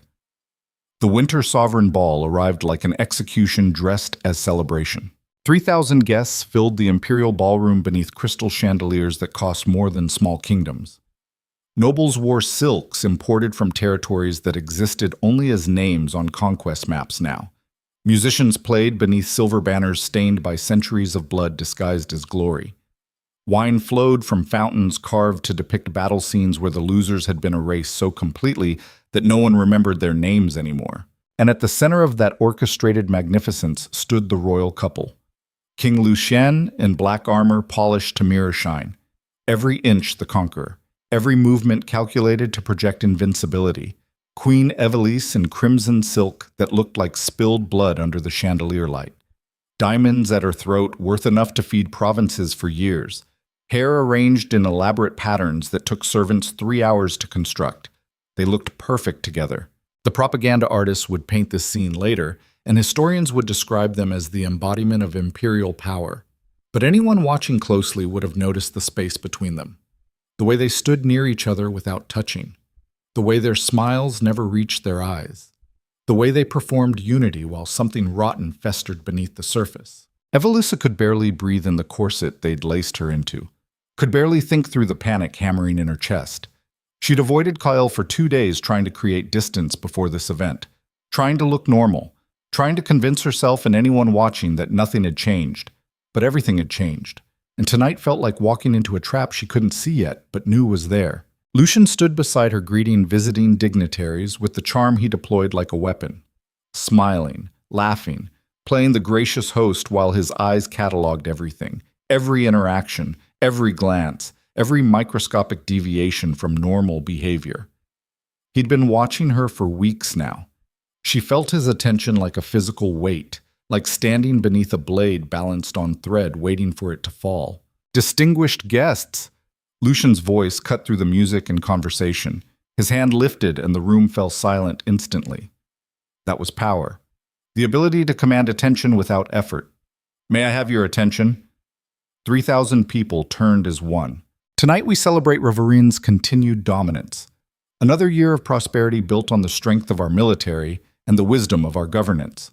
But celebrations mean nothing without acknowledging those who serve the empire with distinction. Polite applause rippled through the crowd. Therefore, tonight I announce a promotion. Commander Kael Varros will assume the position of Supreme Commander of the Northern Armies, second only to the throne in military authority. The applause became genuine. Kael was popular among the younger officers. His battlefield successes had become legendary in remarkably short time. Nobles who understood military hierarchy recognized this as extraordinary elevation for someone so young. Evelisse's heart stopped. This wasn't reward. This was bait. She understood Lucien well enough to recognize the pattern. Elevate someone dramatically. Give them enough rope. Watch what they do with proximity to ultimate power. Test loyalty through temptation. And if they failed the test, they disappeared. Kael emerged from the crowd moving toward the throne platform with the same confidence he'd shown that first day. Silver eyes scanning the room before landing briefly on Evelisse. The contact lasted less than a second, but Evelisse saw Lucien's hand tighten on his wine glass. He'd seen it too. Your Majesty. Kael dropped to one knee. I'm honored beyond words. Rise, Commander. Lucien descended from the platform. You've earned this through competence and loyalty, both qualities I value above all others. The words were pointed, deliberate. I serve the Empire, Your Majesty, nothing more. Good. Because the Empire requires absolute loyalty. Anything less is treason, and treason carries only one penalty. The room had gone completely silent. Everyone felt the tension crackling between king and commander, even if they didn't understand the source. I understand, Your Majesty. Excellent. Then join us for the ceremonial dance. It's tradition for newly promoted commanders to lead the Queen in the first waltz. Evelisse felt the world tilt. This was the trap. Lucien was forcing proximity between them in front of 3,000 witnesses, testing how they reacted to each other, watching for the microscopic tells that would confirm whatever suspicions he'd been harboring. She couldn't refuse without creating a scene. Couldn't dance with Kael without risking exposure through body language she might not control properly. Couldn't do anything except walk into the trap her husband had constructed. Commander Varros. She extended her hand, keeping her voice perfectly neutral. Congratulations on your appointment, Your Majesty. Kael took her hand and she felt electricity shoot through her skin. The honor is mine. The musicians began playing, a waltz composed specifically for royal occasions. Slow, elegant, the kind of music that required partners to maintain close physical contact for extended periods. They moved to the center of the ballroom floor alone while 3,000 people watched. Kael's hand settled at her waist. The other held her fingers with careful formality. But underneath the proper positioning, Evelisse felt him trembling slightly. Or maybe that was her trembling, or both of them trying to maintain composure while touching each other publicly for the first time. You look terrified. Kael whispered it so quietly only she could hear. I am terrified. Her lips barely moved. This is a test. He's watching us. I know. Then be careful. One wrong look, and we're both dead. They moved through the waltz with mechanical precision, perfect form, appropriate distance. Nothing that could be criticized or questioned. But Evelisse could feel the heat between them, the way their bodies wanted to move closer, the way every point of contact burned with recognition and need, and the terrible awareness that this might be the last time they touched before everything collapsed. From the throne platform, Lucien watched with the intensity of a predator studying prey. He saw the way his queen's breathing had changed, the way her pulse hammered visibly in her throat, the way her eyes flickered to the commander's face before forcing themselves away. and he saw the way Kael Varros looked at her. Not with the respectful distance a subject should maintain toward a queen, with hunger, with possession, with the particular expression men wore when thinking about women who belonged to them. Something cold and terrible settled in Lucien's chest. He'd suspected for weeks, had watched patterns shift, had noted absences and distractions, and all the small behavioral changes that suggested deception. But suspicion and certainty were different animals. And watching them dance together, he became certain. His queen was betraying him with the commander he'd just elevated. The man he'd brought into proximity to power. The man currently holding his wife in front of 3,000 witnesses while looking at her like she was oxygen and he'd been drowning. Understanding why empires throughout history had fallen to internal betrayal was easy in theory. Power created enemies. Success bred jealousy. Leaders made decisions that generated resentment among those denied access to privilege. But understanding it intellectually was different from feeling it viscerally. From standing on a throne platform surrounded by celebration while watching proof that the person you'd trusted most had chosen someone else. Someone younger. Someone who could give her whatever you'd failed to provide. The waltz ended. Polite applause filled the ballroom. Kael bowed. Evelisse curtsied. They separated and returned to their respective positions like nothing had happened. But everything had happened. Lucien descended from the platform smiling his public smile. The one that meant nothing. The one he wore while signing execution orders. Commander Varros. A word. Of course, Your Majesty. They moved to a side chamber away from the celebration. Guards followed, but Lucien waved them back. Whatever conversation was about to occur needed privacy. The chamber was small, intimate, designed for confidential discussions between rulers and advisors. Maps covered one wall showing Ravaryn's territorial expansion over 3 generations, each conquered region marked in red, so much red. Lucien poured 2 glasses of wine from a decanter worth more than most soldiers earned in a lifetime. Offered one to Kael. To your promotion, they drank. The wine was excellent, imported from territories that no longer existed under their original names. Everything in Ravaryn was built on destruction of what came before. Tell me, Commander. Lucien's voice was conversational. Do you understand the real reason for your promotion? To serve the Empire more effectively, Your Majesty. No, to test your loyalty. Kael went very still. I don't understand, Your Majesty. I think you do. Lucien set down his glass with careful precision. I've been watching you, Commander, watching how you move through my palace, how you interact with my staff, how you look at my wife. The temperature in the room dropped.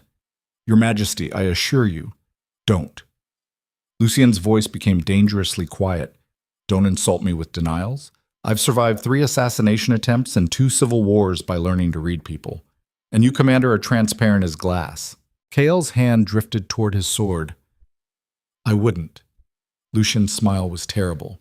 You're an exceptional fighter, but you're in my palace surrounded by my guards. You'd be dead before that blade cleared the scabbard. Then what do you want from me, Your Majesty? The truth. Are you sleeping with my wife?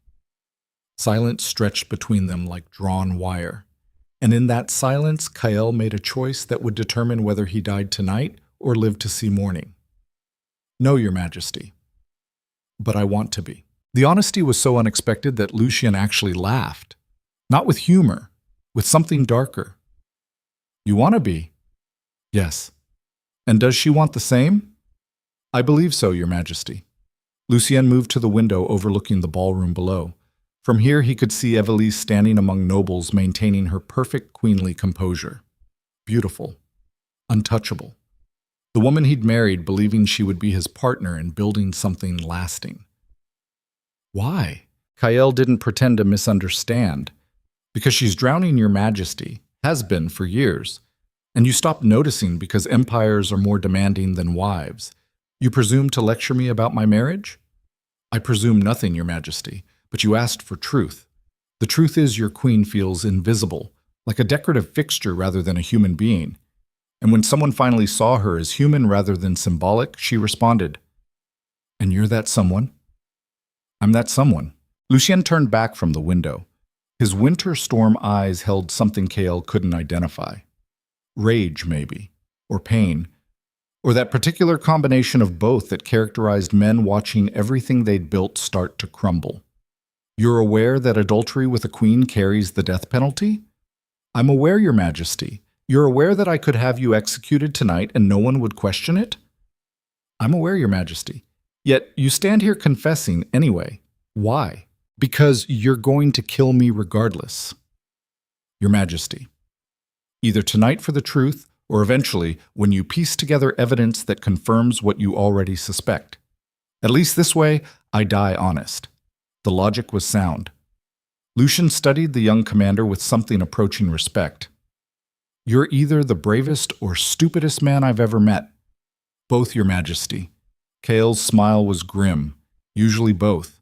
For several seconds, Lucien considered simply drawing his blade and ending this. It would be clean, justified, completely within his rights as both king and betrayed husband.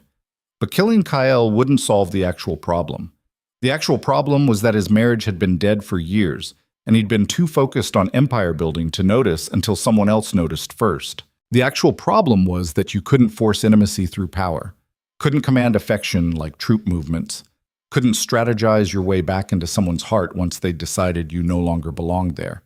The actual problem was that somewhere between conquering nations and building dynasties, he'd forgotten how to be anything except a king, and kings were lonely by definition. Get out of my sight, Commander. Kael didn't move. You're not going to kill me? Not tonight. Lucien turned back to the window. But you're dismissed from your position, effective immediately. You'll leave the capital by dawn. If you're found within 100 miles of the palace after sunrise, you'll be executed on sight. And the Queen? The Queen is my concern, not yours. Your Majesty, leave, before I change my mind and paint these walls with your blood. Kael bowed once and departed quickly. Lucien stood alone in the chamber listening to celebration filtering through the walls. 3,000 people dancing and drinking and celebrating Ravaryn's prosperity while the Empire's foundation cracked beneath their feet. He should go back out there, should maintain appearances, should perform invincibility even while his world collapsed. But for the first time in his adult life, Lucien Drakhar didn't want to be a king. He just wanted to understand why his wife chose someone else. But Evelisse knew something had gone wrong the moment Kael returned to the ballroom. His face was pale, his movements too controlled, like someone forcing themselves not to run. Their eyes met across 3,000 people and she saw confirmation there. Lucien knew. Panic flooded through her, making breathing difficult. She needed to find Kael, needed to understand what had happened, needed to figure out if they were both about to die or just him, or if there was any possibility of survival. But before she could move, Lucien emerged from the side chamber. His expression was perfectly neutral, perfectly controlled. The mask he wore when signing death warrants. He crossed the ballroom directly to her. Every instinct screamed to run, but there was nowhere to run to. No escape from this moment that had been inevitable since the first kiss in the observatory tower. My dear, his voice was gentle, almost tender. The music is ending. Let's retire for the evening. It wasn't a suggestion. Guards moved into position around them, not obviously threatening, just present, ensuring she understood that refusal wasn't an option. They walked through the palace in silence, Lucien slightly ahead, Evelisse behind, guards following at discreet distance, not toward her chambers, toward his. She'd been in his private rooms exactly 3 times in the past 2 years, each time for ceremonial purposes during festivals when royal consummation was expected for symbolic reasons. Now the doors closed behind them with the finality of coffin lids. Lucien moved to the window, stood there looking out at the capital spreading beneath them. All those lights, all those people believing the empire was eternal. How long? His voice was soft, conversational, like asking about weather. Evelisse's throat was too tight to speak. How long have you been betraying me? She forced words through the fear. A month, maybe longer. I don't know exactly when it started. In my own palace, under my own roof. With a man I elevated specifically to test my instincts about internal threats. He turned to face her, and the expression on his face broke something inside her chest. Not rage. Devastation. Raw, wounded devastation that he was trying to hide beneath royal composure but couldn't quite manage. Why? The question was barely a whisper, and Evelisse realized this was the moment of truth. She could lie, could claim temporary madness or manipulation or any number of excuses that might reduce the consequences. Or she could be honest, because you stopped seeing me years ago, stopped touching me, stopped caring whether I was happy or miserable or even alive beyond my ceremonial functions. I became invisible Lucien, a decorative fixture in your empire, and when someone finally looked at me like I was human rather than symbolic, I couldn't resist. So this is my fault? This is both our faults. You for building walls so high I couldn't reach you anymore. Me for seeking elsewhere what I should have demanded from you directly. Lucien moved closer. Not threatening, just closing distance until they stood facing each other for the first time in years without performance or pretense between them. I gave you everything a queen should want, everything except yourself. I don't need more jewels, Lucien. Don't need more palaces or titles or power. I needed the man who was gentle on our wedding night. The man who looked at me like I mattered. That man disappeared into campaigns and came back a stranger. War changes people. I know. But it changed you into something I couldn't reach anymore. Something that valued strategy over emotion. Something that viewed intimacy as weakness. And I tried reaching you anyway. Tried for years. Until I accepted that you'd become unreachable. His hand lifted slowly. Touched her face the way he used to. Before war. Before empire, before all the blood and conquest turned him into something that functioned but couldn't feel. I still love you. The words hung between them like fragile things. Evelisse felt tears streaming down her face.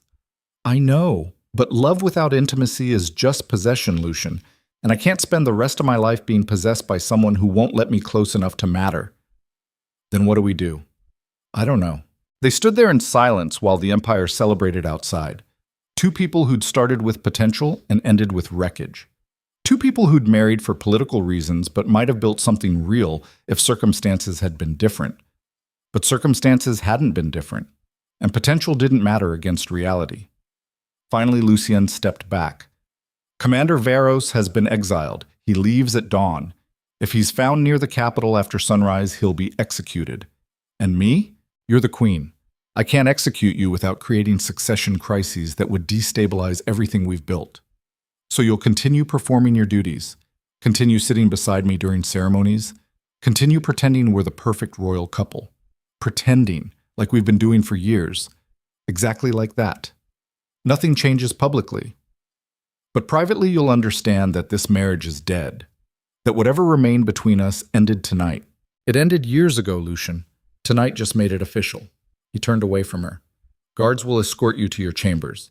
You're confined to palace grounds until I determine appropriate consequences. Dismissed. She walked toward the door, then paused.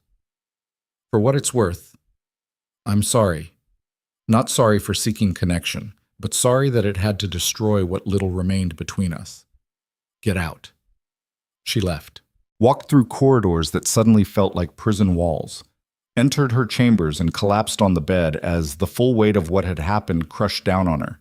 She'd gambled everything on a chance to feel alive, and lost. The affair was over.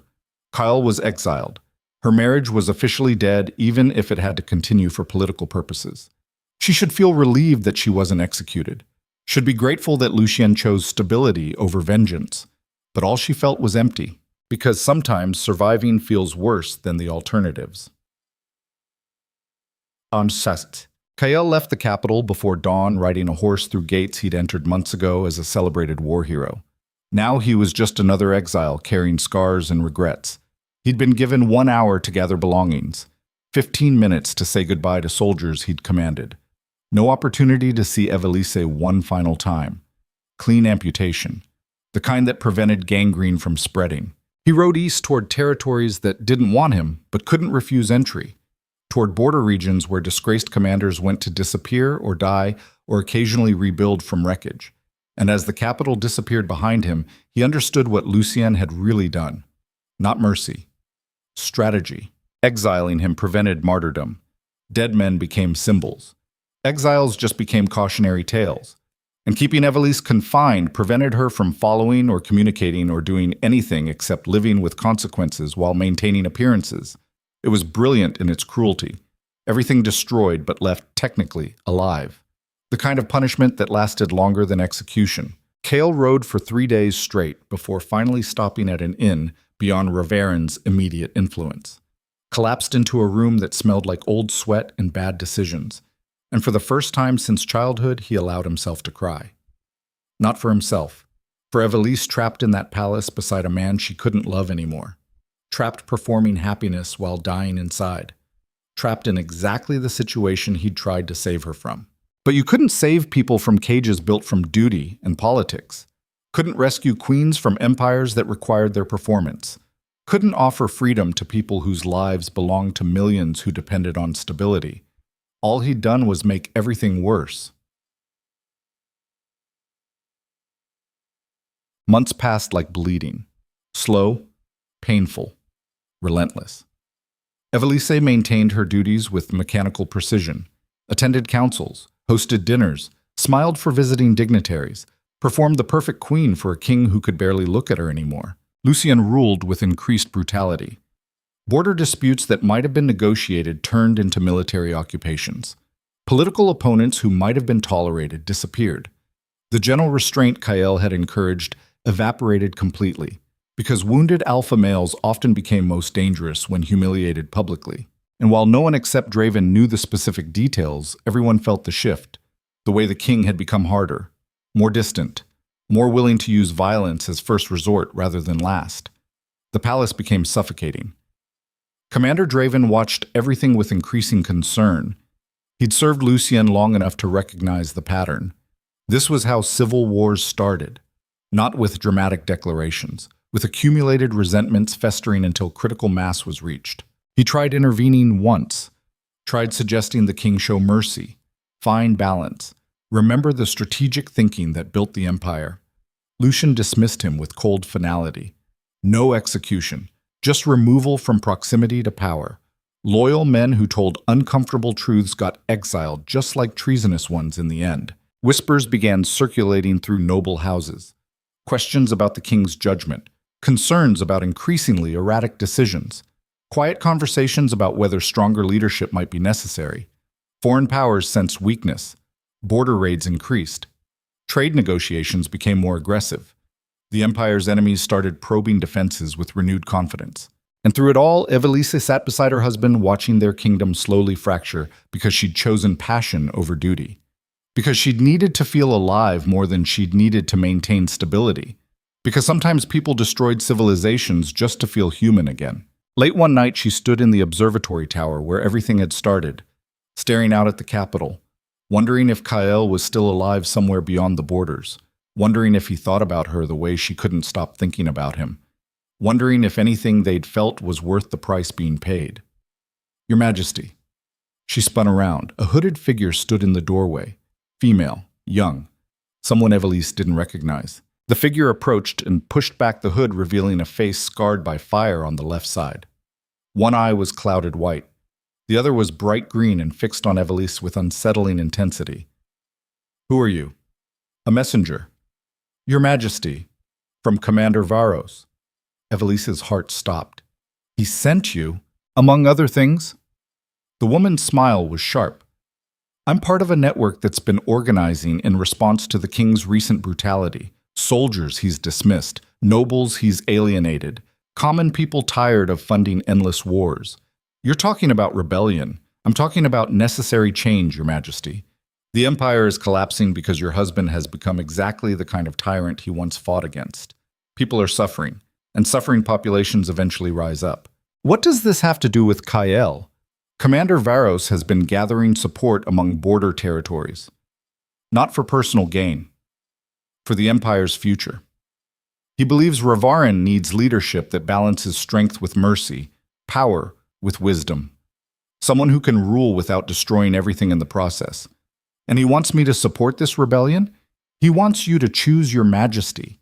Continue supporting a king who's become a monster, or help build something better from the wreckage. Evelisse stared at the scarred woman, understanding exactly what was being offered. Treason. Complete, absolute treason that would either save the empire or destroy it completely. And the worst part was, she found herself considering it, Because 6 months ago, she would have rejected this immediately, would have been horrified at the suggestion of betraying Lucien further. But 6 months of watching him spiral into brutality had changed something fundamental, had made her wonder if maybe the empire needed saving from the man who'd built it. I need time to think. You have 3 days, Your Majesty. After that, we move with or without you. The woman handed her a sealed letter. From Commander Varros. Read it.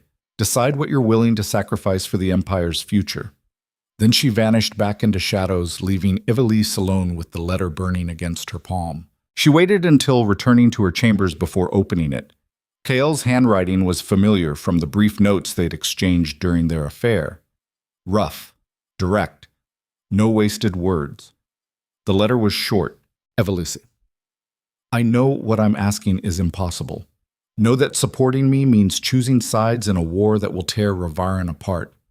Know that you might lose everything, including your life.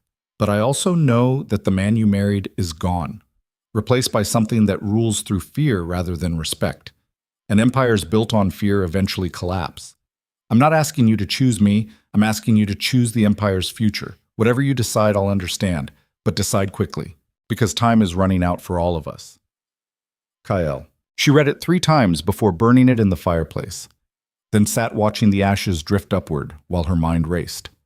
3 days to decide whether to commit complete treason. 3 days to choose between loyalty to a husband who'd become a stranger and loyalty to an empire that might not survive him. 3 days to determine whether she was willing to destroy everything she'd been for a chance at something better, because that was the real question underneath all the political justification. Was she willing to become someone completely different? Was she willing to transform from dutiful queen into active revolutionary? Was she willing to choose her own judgment over centuries of tradition that said wives supported husbands regardless of consequences? The fire burned itself out. Dawn light crept through the windows, and Queen Evelisse understood that whatever choice she made would define not just her future, but the empire's. Because sometimes the most dangerous betrayals aren't the ones committed in shadows. They're the ones committed in full awareness, with open eyes, knowing exactly how much blood will be required, and choosing to spill it anyway because the alternative feels worse than death. She had 3 days to decide, but deep down she already knew her answer. Because people who've tasted freedom never return willingly to cages, even when those cages are built from duty and decorated with crowns. 3 days passed like slow poison spreading through veins. Evelisse spent them walking palace corridors she'd memorized years ago, eating meals she couldn't taste, attending councils where words meant nothing because her mind was somewhere else entirely, calculating, measuring, weighing the cost of treason against the cost of complicity. The scarred woman's words echoed through every waking moment. The empire is collapsing because your husband has become exactly the kind of tyrant he once fought against. Was that true? Or was it just convenient justification for what she wanted to do anyway? Because honest self-examination required admitting that part of her motivation had nothing to do with empire or justice or political philosophy. Part of her just wanted to choose Kael over Lucien. Wanted to burn everything down out of spite for years spent invisible.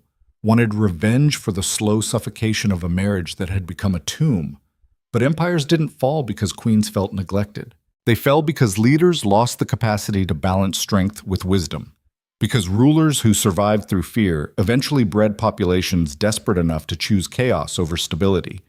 And Lucien had become that kind of ruler. She'd watched it happen over months. Watched him transform from strategic conqueror into something darker. Watched mercy evaporate. Watched the careful restraint that built empires get replaced by impulsive brutality that destroyed them. The Lucien she'd married would have negotiated with border territories experiencing unrest. This version sent armies to burn villages suspected of harboring dissidents. The old Lucien valued advisors who challenged his thinking. This version exiled anyone who suggested alternatives to violence. It wasn't grief over her betrayal alone driving him. That was just the crack that revealed foundations already weakening. Years of war had hollowed him out until only the machinery of conquest remained. He'd become efficient at ruling, but had forgotten why empires existed beyond their own perpetuation. And populations didn't sacrifice for empires that existed only to sustain themselves. They sacrificed for ideas, for visions of futures worth building, for leaders who represented something beyond accumulated power. Lucien had stopped representing anything except dominance, and dominance without purpose was just tyranny with better marketing. On the third night, Evelisse made her decision. She waited until the palace slept, until guards had settled into the comfortable boredom of late shifts, until even the servants who cleaned halls at odd hours had retired for the evening. Then she slipped through hidden passages toward the abandoned cathedral where everything had started. The scarred woman was waiting exactly where promised. "Your Majesty." No pretense of surprise, just acknowledgement that Evelisse's presence confirmed the decision. "You've chosen. I've chosen." Evelisse's voice was steadier than expected. "But I need guarantees. Kael leads the military. I need protection for my son. I need assurance that whatever government replaces this one won't just recreate the same tyranny with different faces." Commander Varros anticipated those concerns. The woman handed over documents sealed with wax bearing Kael's mark. Terms negotiated with coalition leaders. Your son remains heir regardless of outcome. You maintain ceremonial authority. New governance structure balances military strength with civilian oversight. No purges beyond those directly responsible for war crimes. Evelisse broke the seal and read quickly. The terms were more generous than she'd expected, almost suspiciously generous. Why such favorable conditions? What does Kael actually want from this? The woman's scarred face twisted into something resembling sympathy. "Commander Varros wants the Empire to survive, Your Majesty. He believes current leadership will destroy everything within 5 years through accumulated brutality and strategic incompetence. This isn't personal ambition. This is necessity. Everything is personal ambition disguised as necessity. But sometimes those align with what's actually needed." She signed the documents with a pen that felt like it weighed more than crowns. Her signature looked strange on paper that would justify civil war. Small, almost delicate, but binding nonetheless. "When does it begin?" The woman smiled sharp as broken glass. "It already has, Your Majesty. Forces have been moving into position for weeks. We were simply waiting for your commitment before finalizing coordination. The assault on Blackthorn Palace begins at dawn 3 days from now." 3 days. 72 hours to prepare for the moment. Everything she'd known would collapse into chaos and violence, and hopefully something better on the other side. Or everyone would die and history would remember her as the traitorous queen who destroyed Ravaryn from within. Either way, there was no retreat now. "What do you need from me?" "Keep the king distracted, maintain normal routines, don't let him suspect we're this close. And when the fighting starts, get yourself and your son to the Eastern Tower. Commander Varros will secure that position first to ensure your safety." She nodded. "Anything else?" The woman hesitated. "Commander Varros wanted me to tell you something." "What?" "That regardless of how this ends, he doesn't regret knowing you. That you woke something in him he thought was dead. And that he's sorry for the pain this will cause." Evelisse felt tears threatening but forced them back. "Tell him I'm not sorry. Tell him that if we all die, at least I'll die having chosen something for myself instead of living another 40 years as a symbol." "I'll tell him, Your Majesty." After the woman left, Evelisse stood alone in the cathedral, staring at stone walls that had witnessed her first kiss with Kael. The place where everything began, where passion and desperation and years of suffocation had converged into choices that would reshape history. She wondered if other queens throughout time had stood in similar moments, weighing duty against desire, stability against justice, the safety of complicity against the danger of resistance.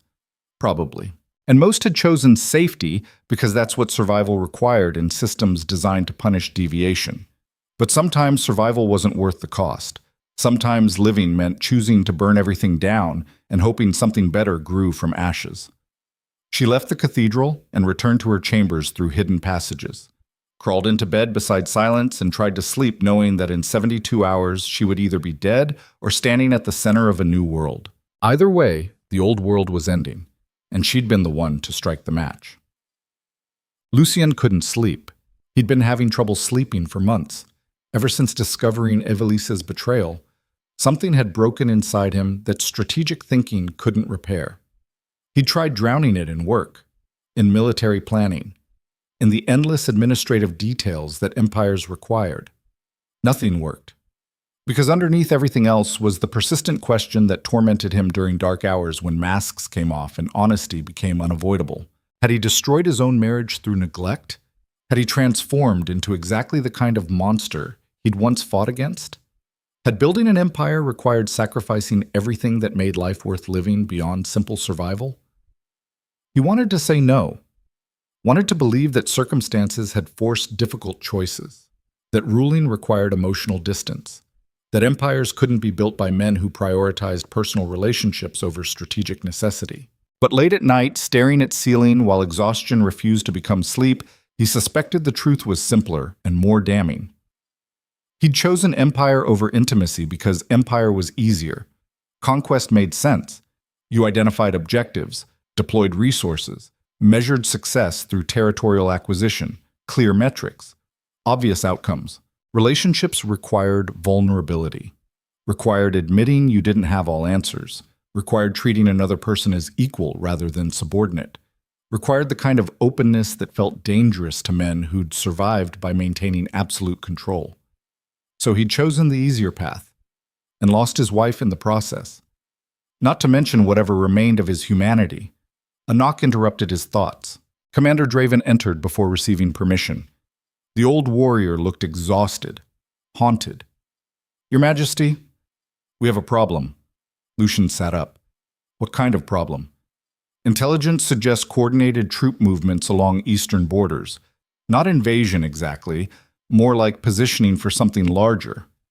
Foreign powers testing defenses again?" Draven shook his head slowly. "These are our own forces, Your Majesty. Units that have been reassigned over past months to border territories. Units commanded by officers loyal to Kael Varros." Lucien felt something cold settle in his chest. "You're saying we're facing internal rebellion?"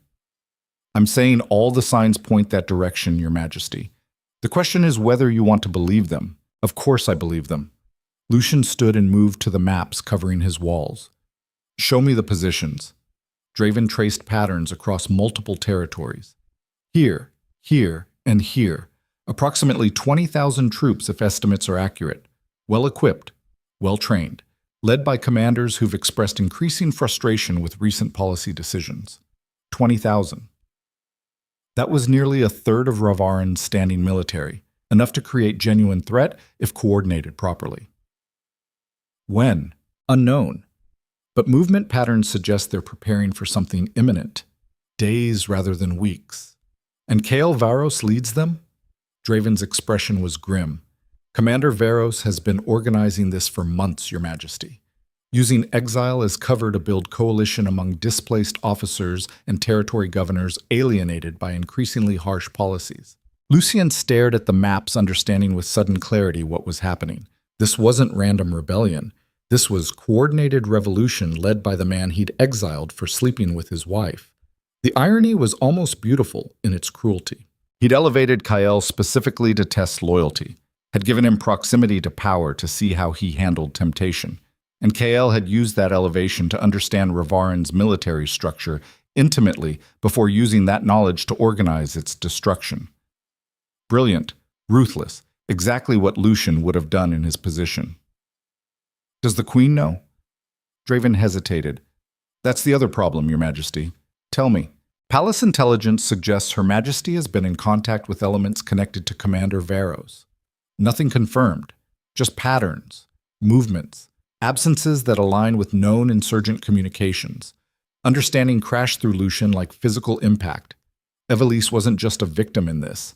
She was actively participating in rebellion against him, had moved beyond passive betrayal into active treason.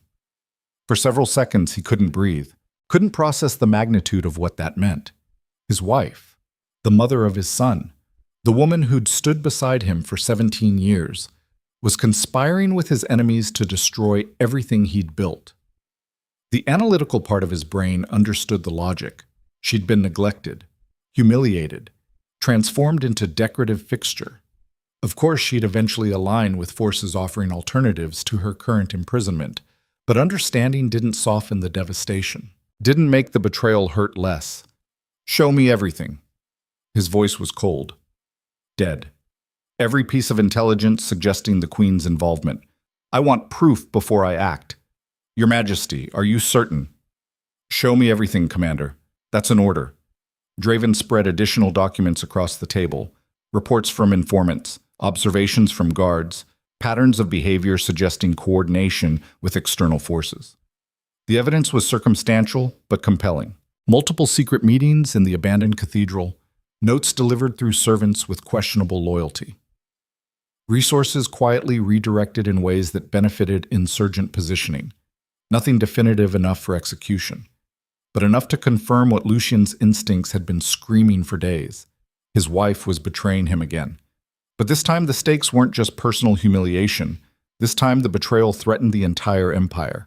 Lucien stood staring at evidence spread before him while something fundamental shifted inside his chest. The part of him that still loved Evelisse died in that moment. Not dramatically, just quietly stopped existing like candles burning themselves out. What remained was pure strategic calculation. She's forfeit whatever immunity her position provided. The words came out flat, emotionless. Arrest the Queen at dawn. Confine her to the Eastern Tower under heavy guard. If she resists, kill her. Draven looked stricken. Your Majesty, that's your wife. That's a traitor wearing my wife's face. She made her choice. Now she lives with consequences. And the prince remains with me. He's the heir regardless of his mother's treason, but he stays where I can ensure his loyalty. Draven bowed stiffly. As you command, Your Majesty. After he left, Lucien stood alone with maps showing how his empire was fracturing from within. 20,000 troops preparing to attack. His queen coordinating with enemies. Years of careful construction collapsing because he'd chosen conquest over connection. The philosophers said that empires fell from external pressure, that great civilizations crumbled when barbarians overwhelmed defenses. But Lucien understood the truth now. Empires fell from within, from accumulated resentments festering until populations chose destruction over continuation. From leaders who forgot that power without legitimacy was just organized violence waiting to collapse. He'd become that kind of leader, and now his empire would burn because of it. But if it was going to burn, he'd make sure everyone involved burned with him. Because wounded kings didn't surrender gracefully. They transformed grief into brutality, and ensured that if they fell, they took entire civilizations down with them. Dawn arrived cold and merciless. Evelisse woke to heavy footsteps in her corridor. Too many footsteps moving with military precision rather than servant discretion. She was already dressed when her door crashed open. Commander Draven entered flanked by 6 guards in full armor. His scarred face was a mask of professional neutrality, but she saw pain in his eyes. Your Majesty, by order of King Lucien, you are under arrest for conspiracy and treason against the Empire. Her heart hammered, but she kept her voice steady. On what evidence? Sufficient evidence, Your Majesty. Please come peacefully. I'd prefer not to use force. Where's my son? Safe. Under the king's protection. That meant Lucien had separated them. Smart strategy. Ensure compliance by holding the heir as implicit hostage. I'll come peacefully, Commander. You have my word. They walked through palace corridors she'd traveled thousands of times, past windows overlooking gardens she'd wandered during sleepless nights, past paintings depicting conquest scenes that suddenly felt like prophecies of what was coming. Guards stared as she passed. Servants whispered. News traveled fast in palaces built on intrigue. The queen arrested for treason. The empire fracturing. Civil war imminent. They took her to the Eastern Tower. The same tower where she was supposed to be secured by Kael's forces when fighting began. Now it was her prison instead of sanctuary. The irony wasn't lost on her. The room was comfortable as prisons went. Large bed, windows overlooking the capital, books and writing materials. Everything necessary except freedom. Draven dismissed the guards and stepped inside.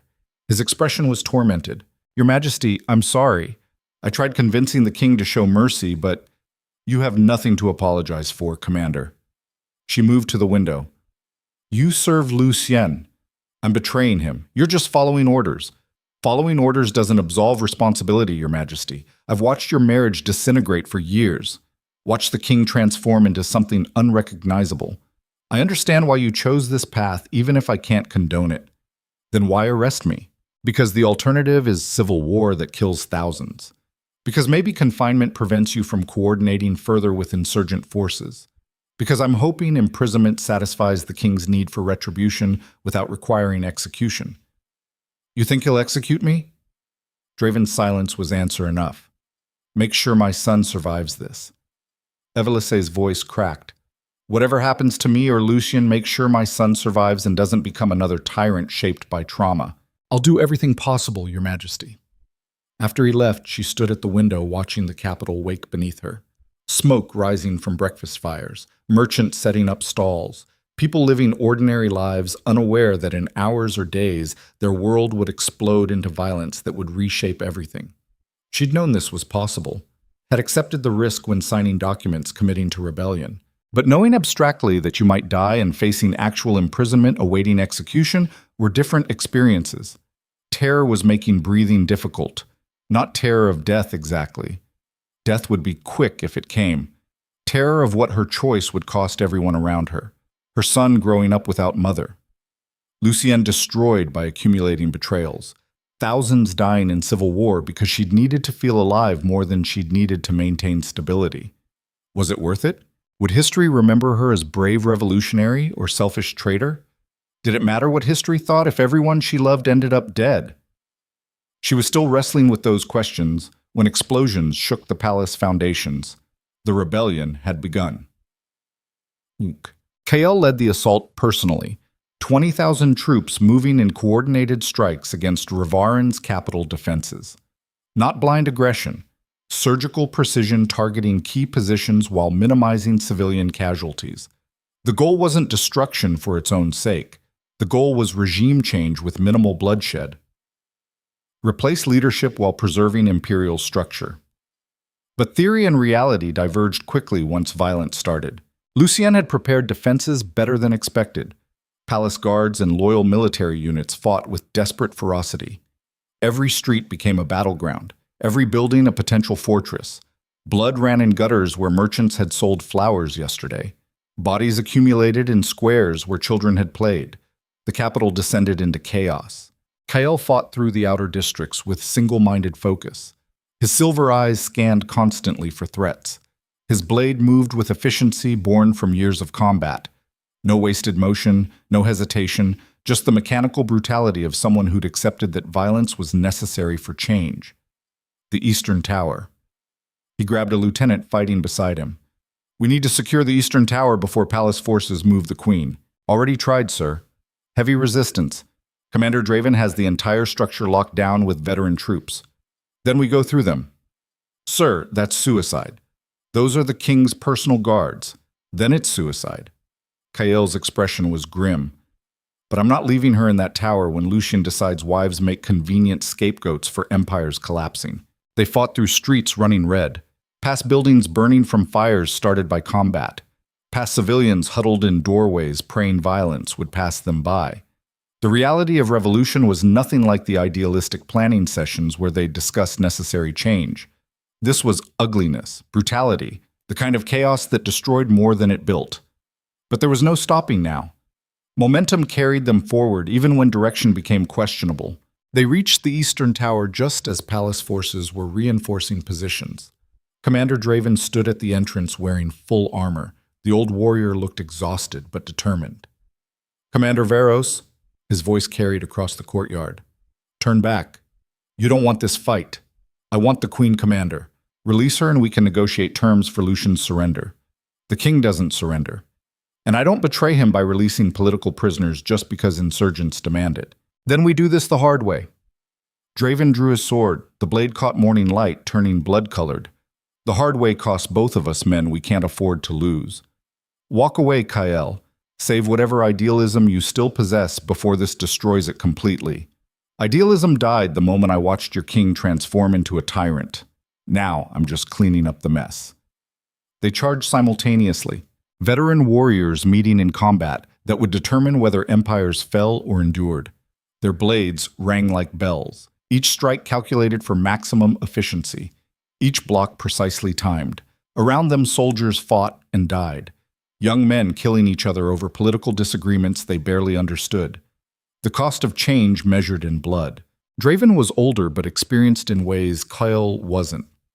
The old commander knew tricks accumulated over decades of combat, knew how to feint, how to create openings, how to exploit overconfidence in younger opponents. But Kael was faster, angrier, fighting with the desperate energy of someone who'd lost everything except this single objective. Their blades locked, faces inches apart, both breathing hard. She's not worth dying for. Draven's voice was strained. She made her choice. Let her live with consequences. She's worth more than this entire empire. Kael shoved hard, breaking the lock. And I'm not letting Lucien execute her to salvage his wounded pride. He feinted left, then struck right. The blade caught Draven's shoulder, drawing first blood. The old warrior stumbled back, pressed his hand against the wound. Blood seeped between fingers. "Stand down, Commander." Kael advanced. "This doesn't have to end with you dead." Draven smiled without humor. Loyal men don't abandon their kings just because those kings become difficult. That's what separates loyalty from convenience. Then die loyal. Kael struck again. This time Draven couldn't block fast enough. The blade pierced his chest, just left of center. Not immediately fatal, but deep enough to matter. The old warrior collapsed to his knees, blood spreading across armor. His sword fell from nerveless fingers. Kael stood over him, breathing hard, feeling nothing but grim satisfaction that obstacles were being removed. This is what revolution required, killing good men following bad orders, destroying the loyal to reach the corrupt. "Go." Draven's voice was wet with blood. "Get her out before Lucien decides dead queens serve his purposes better than living ones." Kael nodded once, then moved past him into the tower. Behind him, Draven slumped forward onto stone still warm from morning sun. Another casualty in the endless accumulation of costs that civil wars demanded from everyone stupid enough to believe change was worth the price. Evelisse heard the fighting before seeing it. Explosions, screams, the distinct clash of metal on metal that meant armies colliding. Then her door burst open. Kael stood there, covered in blood and dirt and determination. His silver eyes found her immediately. "We need to move. Now." She didn't ask questions, just grabbed his extended hand and ran. They descended the tower stairwell 3 steps at a time. Behind them, guards shouted. Boots hammered stone in pursuit. "This way." Kael pulled her left into a corridor she didn't recognize, through servants' passages, past storage rooms, down into foundations that predated the current palace. "Where are we going?" "Out. Away from here before the entire structure collapses." "And Lucien?" Kael's expression was grim, fighting to save whatever remains of his empire.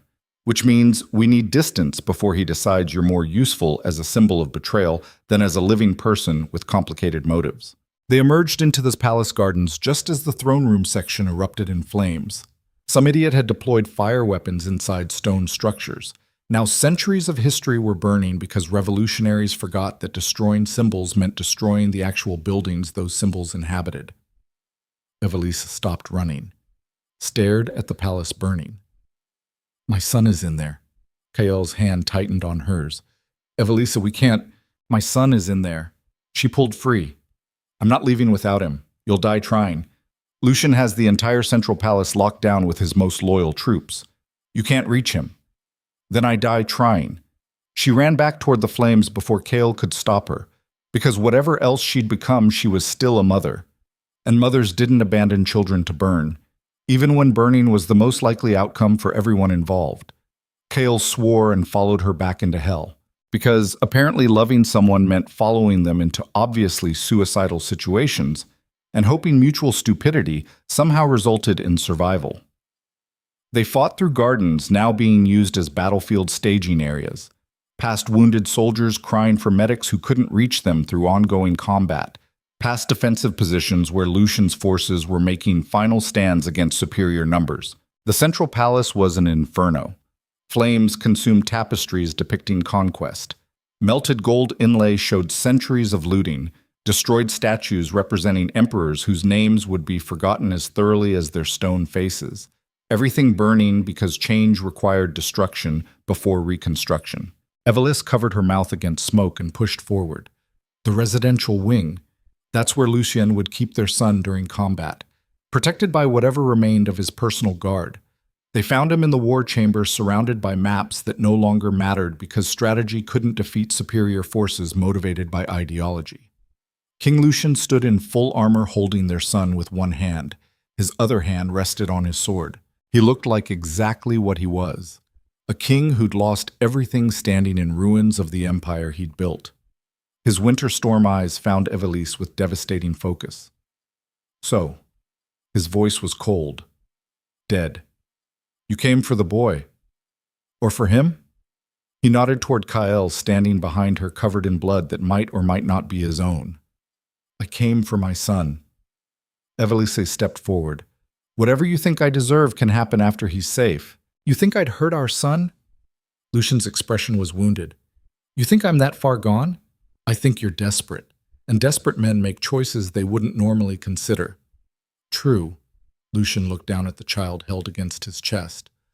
But even desperate, I'm still his father, still responsible for ensuring he survives to inherit something worth inheriting. Then give him to me. Let us leave. End this before everyone dies. End this? Lucien laughed without humor.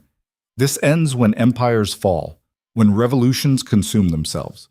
When people like you realize that destroying stability creates chaos that kills more than tyranny ever did. Or it ends when tyrants recognize that power without legitimacy is just violence with better marketing. Kael's voice was hard. You became exactly the kind of ruler you once fought against, Lucien, and empires built on fear eventually collapse from within. Lucien's attention shifted to the younger man, Commander Varros, the brilliant tactician, the charismatic revolutionary, the man who took my wife and convinced her to destroy everything we built together. I didn't take anything you hadn't already discarded. Kael moved beside Evelisse. You stopped seeing her years ago, stopped treating her as human. I just reminded her she was still alive underneath the performance, by sleeping with her, by caring whether she felt anything beyond duty, by recognizing she'd been drowning and throwing her a line. That line destroyed an empire. No, your neglect destroyed the empire. Your transformation into exactly the kind of brutal autocrat you claim to oppose destroyed the empire. I just organized resistance to something that needed opposing. Lucien stared at them both. His expression was devastated and furious in equal measure. Then his grip tightened on his sword. So we settle this the old way. Combat between rivals. Winner takes the empire. Loser dies knowing he failed. Lucien, no. Evelisse stepped between them. This isn't about you and him. This is about whether Ravaryn survives at all. Everything is about us. Don't you understand that? His voice cracked. Our marriage. Our betrayal. Our inability to bridge the distance between duty and desire.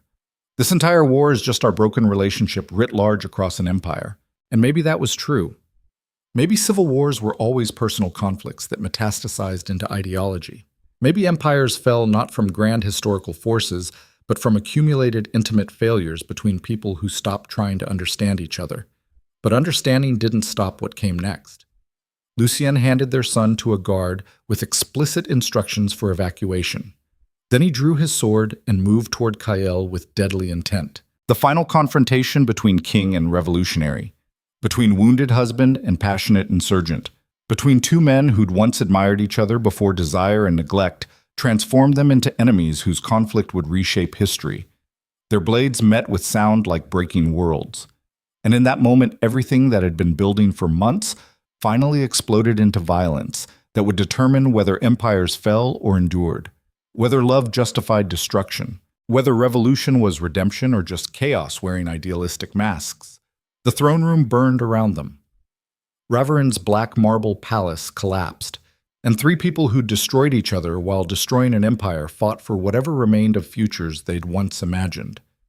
Outside, dawn light cut through smoke, revealing a capital drowning in blood and fire. Inside, Evelisse watched the two men she'd loved for different reasons try to kill each other while her son screamed from somewhere in the chaos, and understood with absolute clarity that some choices didn't have right answers, only terrible consequences that had to be endured regardless of which path you chose. The empire would either survive this or it wouldn't. She would either live through it or she wouldn't. But either way, the world was forever changed by one forbidden kiss that started an avalanche no one could stop once momentum built beyond control. Their blades rang like funeral bells through smoke-filled chambers. Lucien fought with the cold precision of a man who'd spent decades perfecting violence into art form. Every strike calculated, every movement efficient, no wasted energy, just pure mechanical brutality honed through countless battles where hesitation meant death. But Kael fought differently. He fought like someone with nothing left to lose. Faster, more aggressive, trading defense for offense because survival mattered less than winning.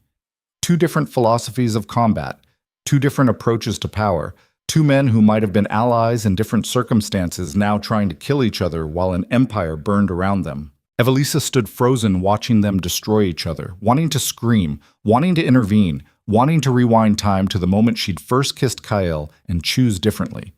But time only moved forward, and choices once made couldn't be unmade no matter how desperately you wished otherwise. The reality of violence is never clean like stories pretend.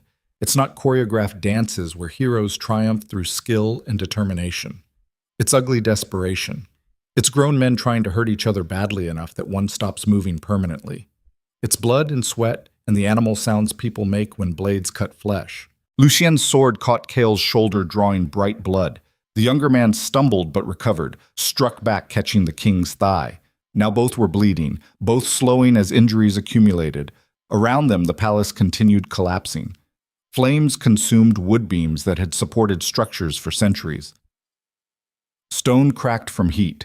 Somewhere distant, Evelisse heard her son crying but couldn't tell which direction the sound came from through chaos. "Stop!" Her voice was barely audible over roaring flames. "Please, just stop!" Neither man acknowledged her. They were too focused on each other, too committed to this final confrontation that would determine everything. Understanding the psychology of male dominance requires recognizing that for certain men, power isn't just political or military. It's personal. It's existential. Their entire identity becomes wrapped up in being strongest, most capable, most feared. When that identity gets challenged, they don't just fight to maintain position. They fight to maintain sense of self. Lucien had built his entire existence around being unconquerable, around being the man others submitted to rather than the man who submitted. Evelisse's betrayal didn't just wound his pride, it shattered foundational beliefs about who he was, about what he represented. If his own wife chose someone else, then what did that say about his power, about his worth, about whether the violence and sacrifice that built his empire had any meaning beyond accumulated territory? Those weren't questions a king could survive asking. So instead of asking them, Lucien transformed doubt into brutality, turned existential crisis into something he could fight with steel. But you couldn't kill self-doubt with swords, couldn't conquer internal demons through external violence, couldn't restore broken identity by destroying the people who'd exposed its fractures, which meant that regardless of who won this fight, both men had already lost. Their blades locked again, faces inches apart, both breathing hard through pain and exhaustion. "She doesn't love you." Lucien's voice was raw, broken. "She loves the idea of rebellion, the excitement of breaking rules. You're just convenient symbolism for her desire to feel alive." "Maybe." Kael shoved hard, breaking the lock. "But at least I made her feel something beyond numbness. At least I saw her as human instead of decorative fixture in political calculations. I gave her everything. Everything except yourself. What I gave was all that remained after years of war burned out whatever softness I possessed. You can't understand that because you're still young enough to believe caring doesn't compromise effectiveness. Caring is what makes effectiveness matter.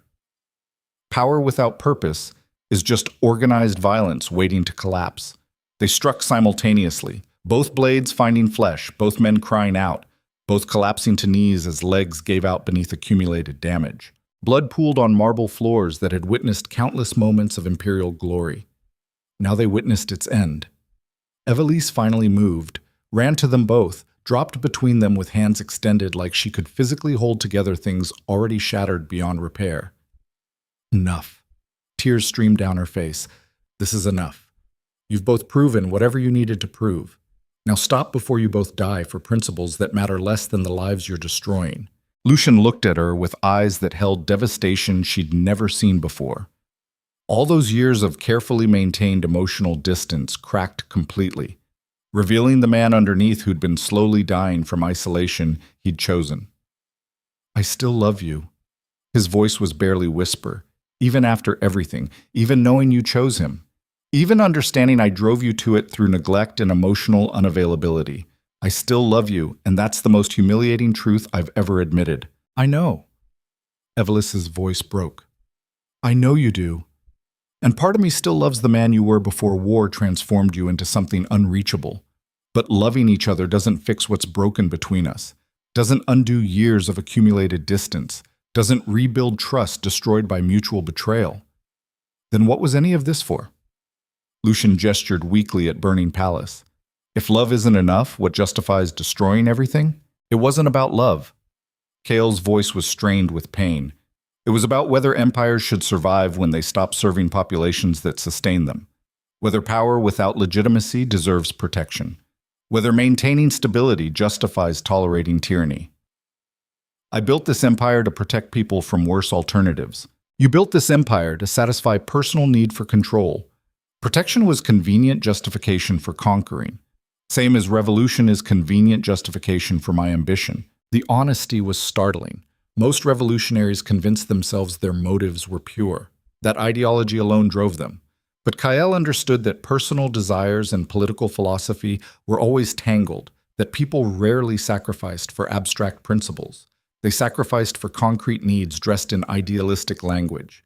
So we're all just acting from selfishness disguised as principle? Lucien laughed bitterly. Building and destroying empires to fill personal emptiness? We're human. Kael met his eyes. Which means our motives are always mixed, but mixed motives don't invalidate outcomes. Even if I wanted you gone partly because you had what I wanted, that doesn't change the fact that your leadership had become destructive. And if your leadership becomes destructive, if you become exactly what you're deposing, then someone else will depose me. That's how this works. Power cycles through generations, each convinced they'll do better, each eventually corrupted by the mechanisms they inherit, each replaced by idealists who don't understand yet that systems corrupt individuals more often than individuals corrupt systems. Evelisse listened to them discuss philosophy while bleeding to death and understood something fundamental. Men like this never stopped strategizing, never stopped analyzing. Even dying, they intellectualized rather than just feeling the raw emotions underneath. Both of you shut up. She pressed her hands against Lucien's worst wound, trying to slow bleeding. Just shut up and let me think. Think about what? Lucien's hand covered hers. It's over, Evelisse. The empire is gone. Our marriage is gone. Everything we build is burning. What's left to think about? Survival. Getting our son out safely. Making sure whatever comes next doesn't just recreate the same brutality with different faces. Noble goals. But I'm dying. Can feel it. Internal bleeding, probably. So survival isn't happening for me. Don't say that. Why not? It's truth. Rulers who lose civil wars don't retire to comfortable obscurity. They die. Sometimes quickly, sometimes slowly, but always they die because revolutions require blood to feel legitimate. He was right. History proved it repeatedly. Deposed rulers became martyrs or cautionary tales, but never just ordinary citizens living quiet lives.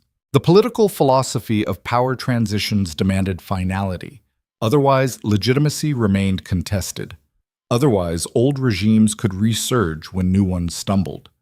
Kael needs me dead to consolidate authority. Lucien looked at the younger man. Not from cruelty, from necessity. As long as I live, I'm threat to whatever government replaces mine. Symbol of the old order, rallying point for resistance. Kael didn't deny it. His expression confirmed everything Lucien said. I could exile you. Kael's voice was quiet. Let you live somewhere distant, but you're right, it wouldn't work. Someone would find you, use you, turn you into figurehead for counter-revolution. Better for everyone if you die here. Quickly, with whatever dignity remains available. Practical. Lucien smiled without humor. I respect that, even while hating it. You'd have made excellent ruler if you'd been born into position instead of having to seize it through violence. Maybe I still will. Maybe. Or maybe you'll discover that ruling is harder than conquering, that maintaining empire requires different skills than destroying it, that people who excel at revolution often fail at governance. Guess we'll find out. They stared at each other with something approaching mutual respect. Two warriors who recognized competence even in enemies. Two men who understood that circumstances, rather than fundamental character differences, had made them opponents. In another life, they might have been friends, but this life had made them competitors for the same woman and the same empire. And competition always demanded winners and losers. One request. Lucien, breathing was getting shallow. My son, make sure he grows up knowing his father wasn't just a tyrant, that I built this empire believing it would protect people, that I loved his mother even when I forgot how to show it, that I tried. Kael nodded. You have my word. And Evelisse. Lucien turned to her with eyes that held years of unspoken emotions. I'm sorry I stopped seeing you. Sorry I chose empire over intimacy. Sorry I became exactly the kind of distant autocrat you needed escape from. You deserved better than what I gave. Evelisse couldn't speak through tears, just gripped his hand tighter while he bled out in ruins of everything he'd built. The tragedy of their marriage wasn't that they'd stopped loving each other. It was that love alone couldn't bridge the distance created by choices made and time passed and transformation into people who no longer fit together even when they desperately wanted to. Some relationships died not from lack of affection, but from lack of willingness to prioritize each other over competing demands. And once that pattern established itself, reversing became almost impossible without fundamental changes neither person could achieve. Lucien had needed to stop being a king long enough to be a husband. But being king was his entire identity. He literally didn't know how to exist outside that role. Evelisse had needed to demand better treatment instead of accepting neglect. But queens were taught to endure, to sacrifice personal needs for political stability, to perform contentment regardless of internal reality. Neither could change fast enough to save what they'd once been. So they destroyed each other slowly until outside forces finished what internal erosion started. Tell me something true. Lucien's voice was fading. Something you've never said before. Evelisse leaned close. I wish we'd met in different circumstances, where you were just a man and I was just a woman, and empires didn't exist to demand our loyalty. Maybe then we'd have had a chance. Maybe.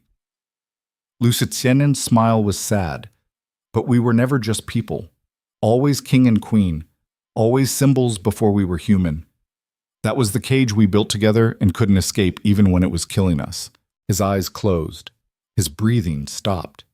And King Lucien Drakhar died in the burning ruins of the empire he'd built with blood and sacrifice and years of single-minded focus that had cost him everything that made victory meaningful.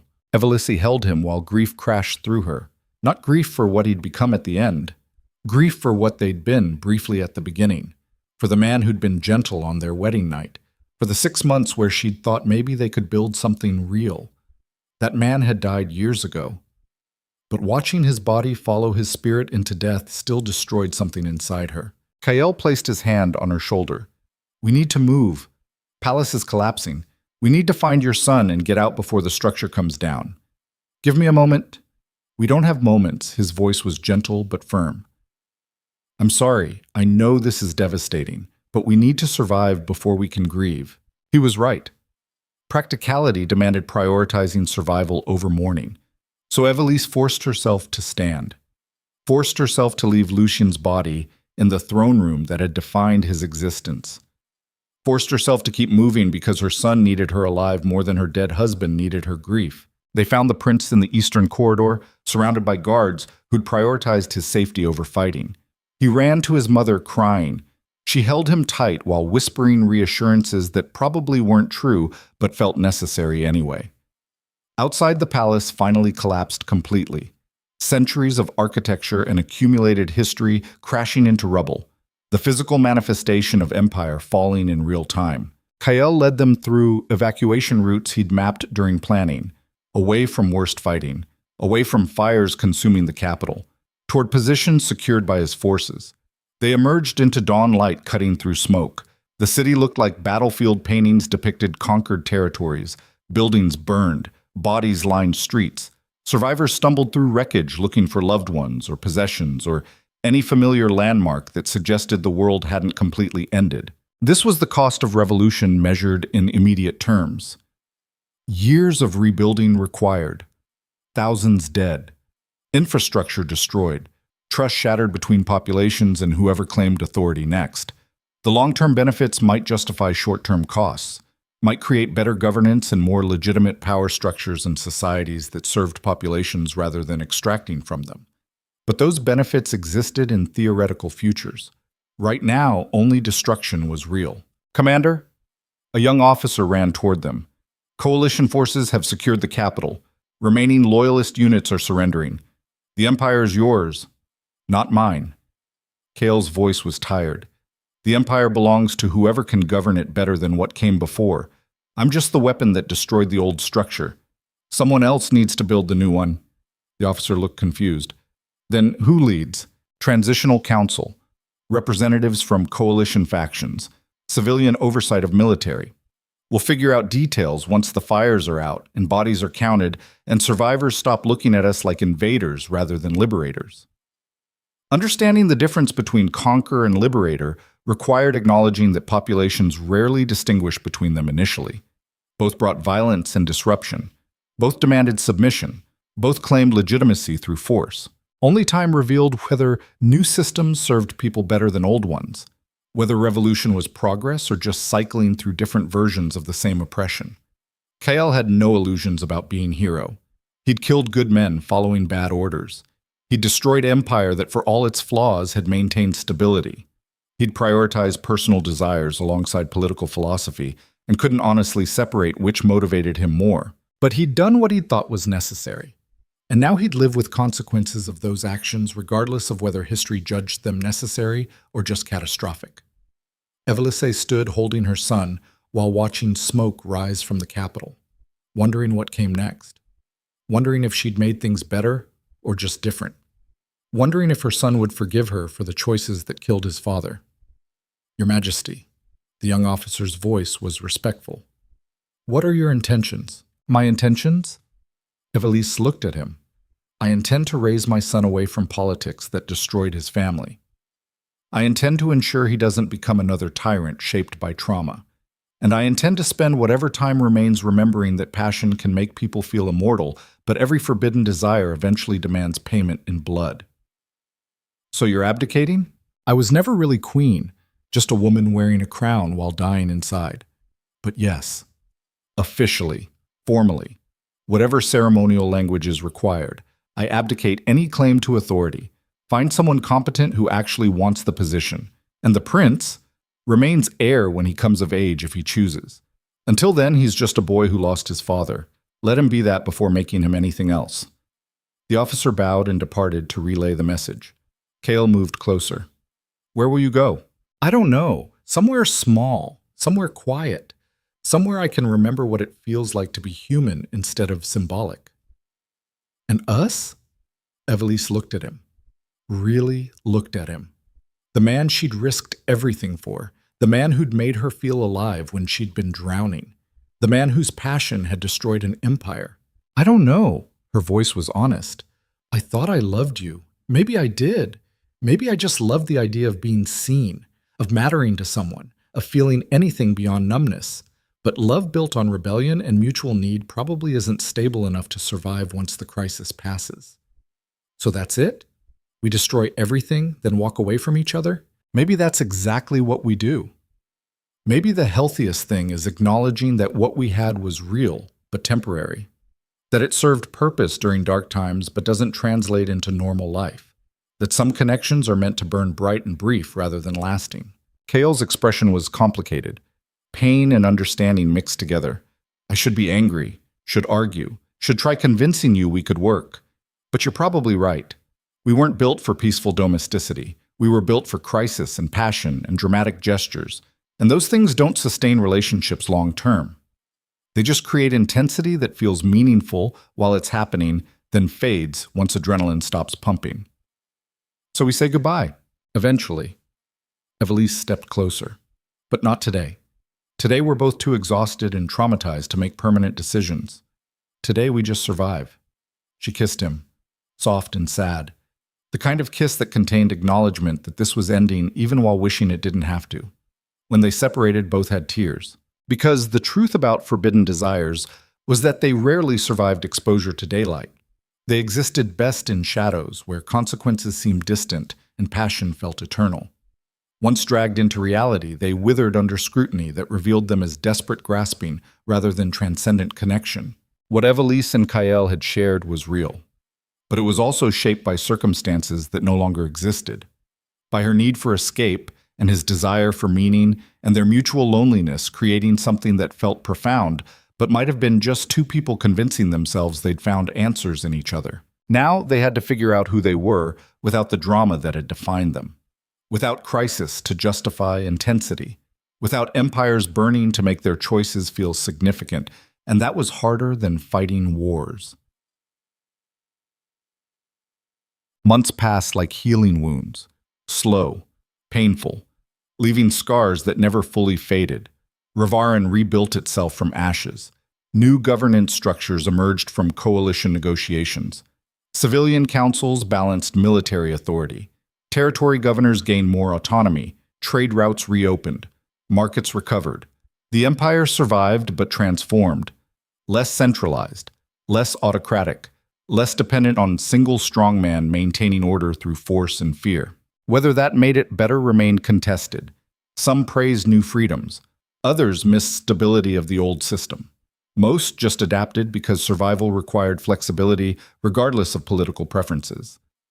Kael served on the Transitional Military Council for 6 months before resigning. He'd accomplished what he'd intended. Removed Lucien, prevented wholesale slaughter during regime change, established frameworks for more representative governance. But he discovered that Lucien had been right. Ruling required different skills than conquering, and Kael was built for conquest, not administration. So he handed authority to people better suited for it and disappeared into border territories where his skills remained useful without requiring political maneuvering he'd never enjoyed. Evelisse took her son to a small estate in the southern provinces, far from capitals and courts and the memories that haunted her. She raised him quietly, teaching him that power was responsibility, not entitlement. That strength meant protecting vulnerable, not exploiting them. That his father had built great things but also made terrible mistakes, and understanding both was essential to avoiding similar patterns. The prince grew up ordinary in most ways that mattered. He played with local children. He studied history and philosophy. He learned that being heir to fallen empires didn't make him special, just responsible for doing better when his turn came, if his turn ever came, because that remained uncertain. The new governance structures might eliminate hereditary succession entirely, might choose leaders through selection rather than birth, might decide that empires themselves were obsolete and smaller regional authorities served populations better. Evelisse was fine with any outcome that didn't recreate the cage she'd barely escaped. She never saw Kael again after those first few months. Heard stories occasionally, that he'd stopped a border conflict through negotiation, that he'd refused military command positions repeatedly, that he'd become something like wandering peacekeeper using violence only when absolutely necessary to protect innocents. She hoped he found whatever he was searching for, hoped he was happy, or at least content, hoped their brief intense connection had given him something valuable even though it hadn't lasted. Late at night sometimes she thought about him, about Lucien, about the choices that had destroyed them all while also freeing her from cage she'd been dying inside. And she understood with clarity that only comes from surviving trauma, that there were no simple answers about whether her actions had been right or wrong. Moral philosophy offered frameworks, but reality was messier. She'd hurt people, she'd helped people, she'd destroyed empire and freed herself and traumatized her son and enabled changes that might improve lives.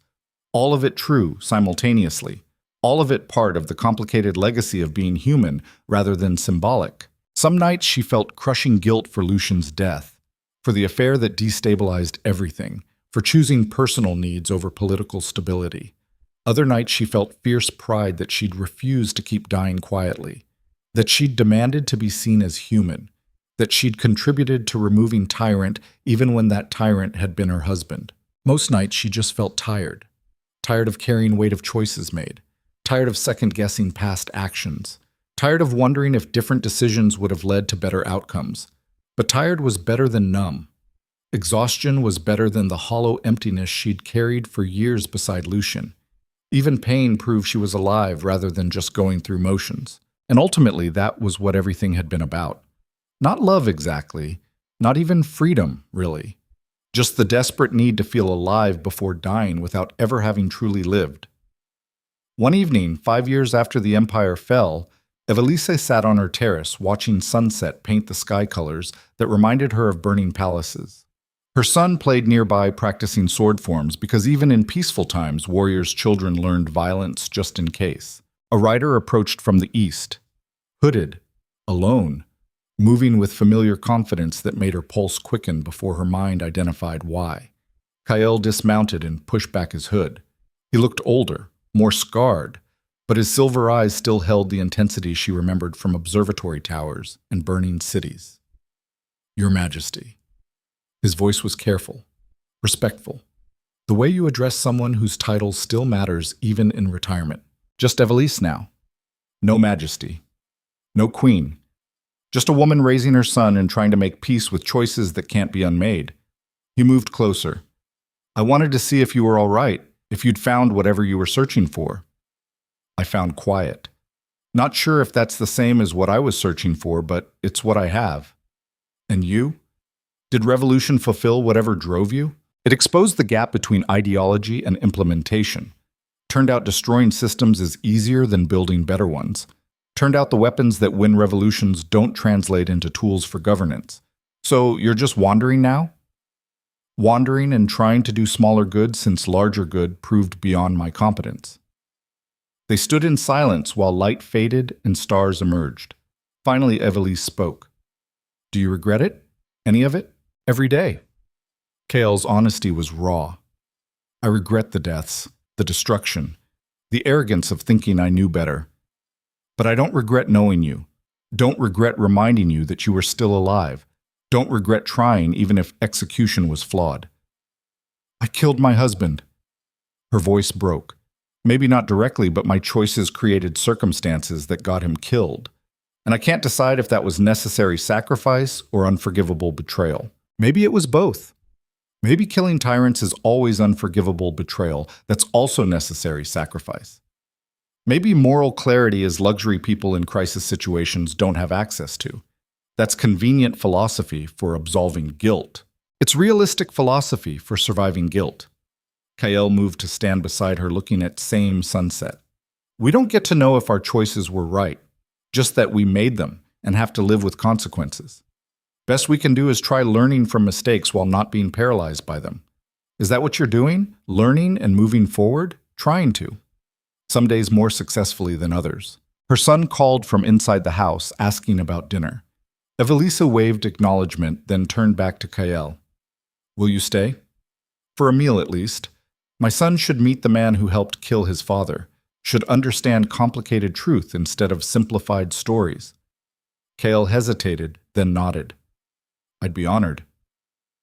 They walked inside together, not as lovers, not as conspirators, just as two people who'd shared cataclysmic experiences and survived into futures neither had expected. During dinner, her son asked direct questions. Why did you fight my father? Did you hate him? Do you regret what happened? And Kael answered honestly, that he'd fought because the empire had become destructive, that he'd respected Lucien even while opposing him, that he regretted how things ended while believing the fight had been necessary. The boy listened carefully, then asked the hardest question. Did you love my mother? Kael met Evelisse's eyes before answering.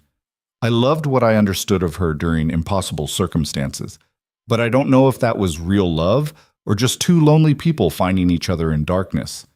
Sometimes it's hard to tell the difference until time passes and intensity fades. The answer satisfied the boy because it was honest without being dramatic. It acknowledged complexity without demanding certainty. It modeled how adults discussed difficult truths. After dinner, Kael prepared to leave. Evelisse walked him to his horse beneath stars that looked the same as they had during Empire, but somehow felt different now. Thank you, she spoke quietly, for coming, for being honest with my son, for not pretending everything was simple. Truth is the least I owe you. He mounted his horse. Take care of yourself, Evelisse. Raise your son well. Find whatever peace is possible for people who've lived through what we've lived through. You too, Kael. Find your smaller good. Let it be enough. He rode away into darkness, leaving her standing alone beneath stars. And Evelisse understood that this was probably the last time they'd see each other, that this was real goodbye after years of processing and healing and moving into separate futures. It should have felt sadder, should have been more dramatic, should have had speeches and tears and acknowledgement of everything they'd been to each other. But real endings were rarely dramatic. They were quiet moments of recognition that what was had ended and what would be existed in different spaces that didn't include each other. She went back inside, tucked her son into bed, read him stories about heroes who made complicated choices and lived with complicated consequences instead of fairy tales about good triumphing over evil through simple virtue. Then she stood at her window looking at landscape that had absorbed empire's fall and continued existing anyway. Mountains didn't care about human power struggles. Rivers flowed regardless of who ruled territories they bordered. Stars shone whether empires flourished or crumbled. The universe was indifferent to human drama, which was either terrifying or liberating depending on perspective. Evelisse chose liberation, chose accepting that her choices mattered enormously to people affected by them, but didn't carry cosmic significance. Chose understanding that she'd been human trying to survive impossible circumstances rather than hero or villain in simplified narratives. And slowly over years that followed, she built life that felt authentic rather than performed. Taught her son that power was tool, not identity. Learned that passion faded, but character remained. Discovered that surviving tragedy didn't require becoming tragic figure forever. Because the deepest truth about forbidden desires and fallen empires was simple. People endured, adapted, rebuilt, learned, made new mistakes while trying to avoid old ones, created futures that incorporated lessons from past without being imprisoned by them. Ravaryn survived as a different version of itself, less centralized but more resilient, less powerful but more legitimate, less feared but more respected. Whether that made it better remained debatable, but it made it different. And different was what revolution had aimed for, even if specific outcomes never matched idealistic visions. Years later, when her son came of age, he was offered position in new governance council. He accepted on condition that authority remained limited and accountability remained strong. Became type of leader who understood that ruling was service, not privilege. And sometimes watching him navigate politics with wisdom that came from learning both what to do and what to avoid. Evelisse felt something approaching peace.